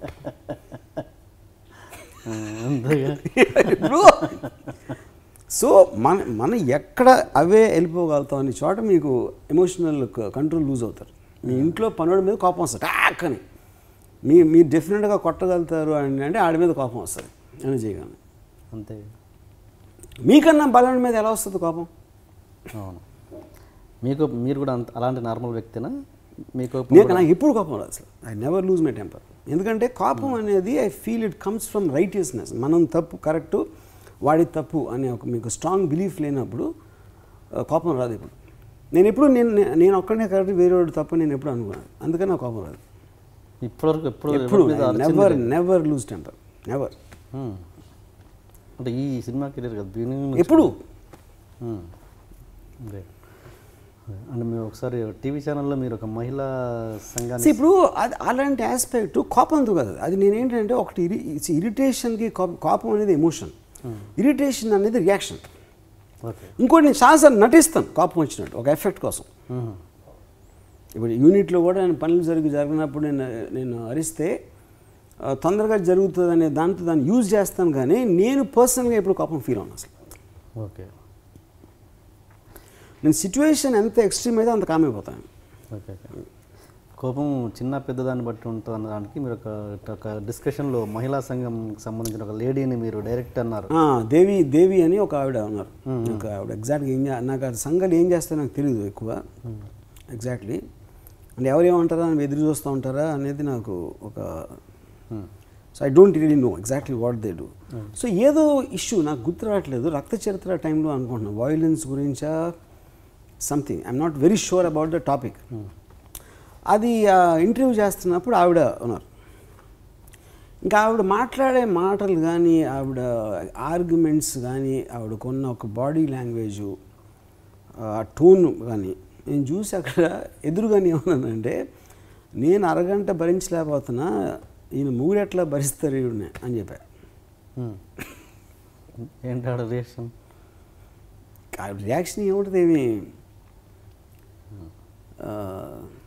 ఆబ్వియస్లీ అలా మాట్లాడితే ఏముంటుంది రియాక్షన్. ఇంకా ఇప్పుడు పాయింట్, మీరు మీ పాయింట్ ఆఫ్ వ్యూలో మీరు స్ట్రాంగ్గా నిలబడినప్పుడు అవతల వాళ్ళ ఆర్గ్యుమెంట్ ఒకలాగా ఉంటుంది, అవతల వాళ్ళ మాట్లాడే విధానం ఒకలాగా ఉంటుంది.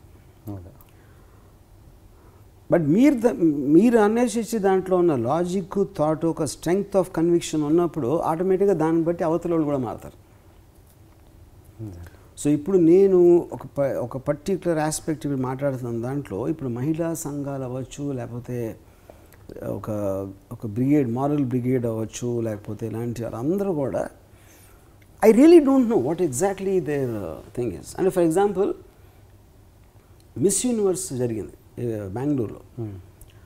ఆ టైంలో చాలామంది వాళ్ళ అమ్మాయిల్ని అందం చూపిస్తున్నారు, మిస్ వరల్డ్, మిస్ యూనివర్సు అంటే అమ్మాయిలు అంటే అంటే అందమైన ఆబ్జెక్ట్సా, వాళ్ళు ఇది కాదా అది కాదా అని మాట్లాడుతూ రోడ్ల మీదగా వచ్చారు ఆ మిస్ యూనివర్స్ దానికి ఎగెన్స్ట్గా. అప్పుడు నేనేమన్నానంటే, ఈ మొత్తం మహిళలు ఎవరైతే అక్కడ నుంచి అరుస్తున్నారో వాళ్ళలో మిస్ యూనివర్స్లో పాల్గొన్న వాళ్ళు 1/10 అందం ఉన్న ఎవడో గ్రూప్లో ఉన్నాడని చెప్పారు. ఇప్పుడు పాయింట్ ఏంటంటే ఫస్ట్ ఆఫ్ ఆల్ అమ్మాయి అందం లేకపోతే ఒక ఆడ స్పీసీస్ అనేది అది కరెక్ట్ కాదు ఆలోచన. ఎందుకంటే స్త్రీలు ఏదైనా అవ్వచ్చు, వాళ్ళు పైలట్లు అవ్వచ్చు, హౌస్ వైఫ్ అవ్వచ్చు, డాక్టర్ అవ్వచ్చు, అది జెండర్కి సంబంధం లేని విషయం. అదే క్వాలిటీ మగవాళ్ళు కూడా ఉంటుంది. మీరు బాగా చదువుకున్నారు, అమ్మాయిలు కూడా చాలా పైలట్లు అయిపోతున్నారు, కరెక్టే, అబ్బాయిలు కూడా అవుతున్నారు ఏంటి. కానీ అమ్మాయిలకు ఉన్న ఒక స్పెషల్ క్వాలిటీ ఏంటి, అందం, ఒక డిజైరబిలిటీ అనేది ఉంది. ఆ డిజైరబిలిటీ అనేది ఒక ఒక ఆస్పెక్ట్. ఇప్పుడు ఏంటి, బ్లడ్ డొనేషన్ చేస్తున్నారు, లేకపోతే ఎయిడ్స్ అవేర్నెస్ పెడుతున్నారు, లేకపోతే ఇంకో ఐ డొనేషన్ అంటున్నారు. మీకు ఎంతసేపు ఐశ్వర్య కావాలి, కఠిన కైఫ్ కావాలి, కానీ ఎందుకంటే వాళ్ళు ఉంటేనే కొంతమంది అట్రాక్ట్ అవుతారనే కదా మీరు తీసుకొచ్చేది. కేవలం అరే వాళ్ళ కళ్ళు కావాలి అని అనుకుని ఎవరిని ఇస్తున్నారో ఇవ్వట్లా. వాళ్ళని అట్రాక్ట్ చేయడానికి కూడా అంత సీరియస్ ఇష్యూస్, మెడికల్ ఇష్యూస్, ఒక పోవర్టీ మిజరీకి సంబంధించిన దాంట్లో కూడా మీరు అమ్మాయిలు అందం వాడుకుంటున్నారు ఇదే ఆర్గనైజేషన్స్. ఎందుకంటే మనం చూస్తే ఎవడు రాడని తెలుసు వాళ్ళకి. సో అది ఒక స్పెషల్ క్వాలిటీ. సో ఒక టాలెంట్కి, ఒక ఎక్స్ట్రాడినరీ ఇంటెలిజెన్సు, ఒక టాలెంట్కి, ఒక ఎబిలిటీకి, ఒక కేపబిలిటీకి మీరు ఎంత వాల్యూ ఇస్తారో అమ్మాయి అందానికి కూడా అంతే వాల్యూ ఇవ్వాలి. That is what you have to see. అది స్పెషల్ క్వాలిటీ, అది మగవాళ్ళు లేదు. అది ఎప్పుడు ఏ ఐ డొనేషన్కి మగవాడు అందం చూడటానికి ఎవరు పిలవరు కదా. సో ఐ ఫీల్ దాన్ని సెపరేట్ చేయటం అనేది తప్పు. మహిళలు అంటే ఉట్టి కోరికకి ప్రతిరూపం, కోరిక కూడా ప్రతిరూపం, కోరికలకే ప్రతిరూపం కాదు. That is a fundamental difference. చాలా అభిమానం కాదు, పవన్ కళ్యాణ్ మీద చాలాసార్లు మీరు ట్వీట్ చేశారు, బాగా గొప్పగా చేశారు. బట్ ఏదో ఒక చిన్న మాట అన్నాడని చెప్పేసి ఇంకా మీరు అంటే అభిమానం ఇమ్మీడియట్గా పోద్దా? అభిమానం ఫస్ట్ ఆఫ్ ఆల్ నేను ఎప్పుడు అనలేదు. నేను పవన్ కళ్యాణ్కి వ్యక్తిగతంగా తనకున్న ఒక ఇంటెన్సిటీ, తనకున్న బాడీ లాంగ్వేజ్ అది నాకు చాలా ఇష్టం. నేను పవన్ కళ్యాణ్ సినిమా చూడలేదు ఎప్పుడు, నేను అసలు ఇంతవరకు. ఆ కైండ్ ఆఫ్ ఆస్పెక్ట్ ఉన్నప్పుడు అది ఒక ఎప్పుడైనా కూడా ఒక పొలిటికల్ లీడర్కి పర్సనాలిటీ అనేది చాలా ముఖ్యం. పర్సనాలిటీ అంటే హైట్ కాదు నేను అనేది, overall projection of his intensity. అది పవన్ కళ్యాణ్లో ఉన్నంత ఎవరిలో లేదు అనేది నా నమ్మకం ఇప్పుడు కూడా. అది కానీ తను మాట్లాడేది, తన మాటలో ఒక ఇష్యూ అవ్వచ్చు, ఒక పర్టిక్యులర్ ఇన్సిడెంట్ జరిగినప్పుడు తన స్పందన అవ్వచ్చు, అలాంటిది నాకు కరెక్ట్గా లేనప్పుడు లైక్ ఎనీ అదర్ పర్సన్ నేను నా ఒపీనియన్ ఎక్స్ప్రెస్ చేస్తాను. ఓకే, ఆంధ్రప్రదేశ్లో కోట్ల మంది ఉన్నారు, దాంట్లో నేను ఒకనే.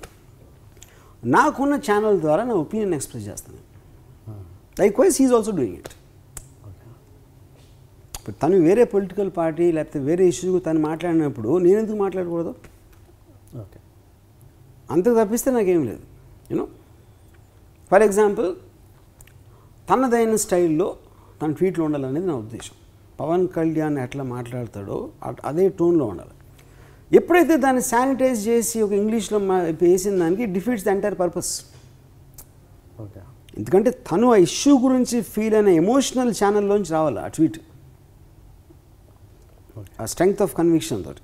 ఓకే, ఇలాంటిది నేను ఫీల్ అయినా. ఇప్పుడు నా సినిమా చూసి మీరు చెప్తారు బాగాలేదు, బాగుంది, ఇక్కడ ఓవర్ యాక్షన్ ఉంది, లేకపోతే నా క్లైమాక్స్ బాగాలేదు అని చెప్పారు. సో నేను పవన్ కళ్యాణ్ నేను మోస్ట్ క్రియేటివ్గా పొగిడింది నేనే నాకు తెలిసి. But when I didn't feel it right, that also I said it. Same thing goes for everybody. I'm not saying it Pawan Kalyan.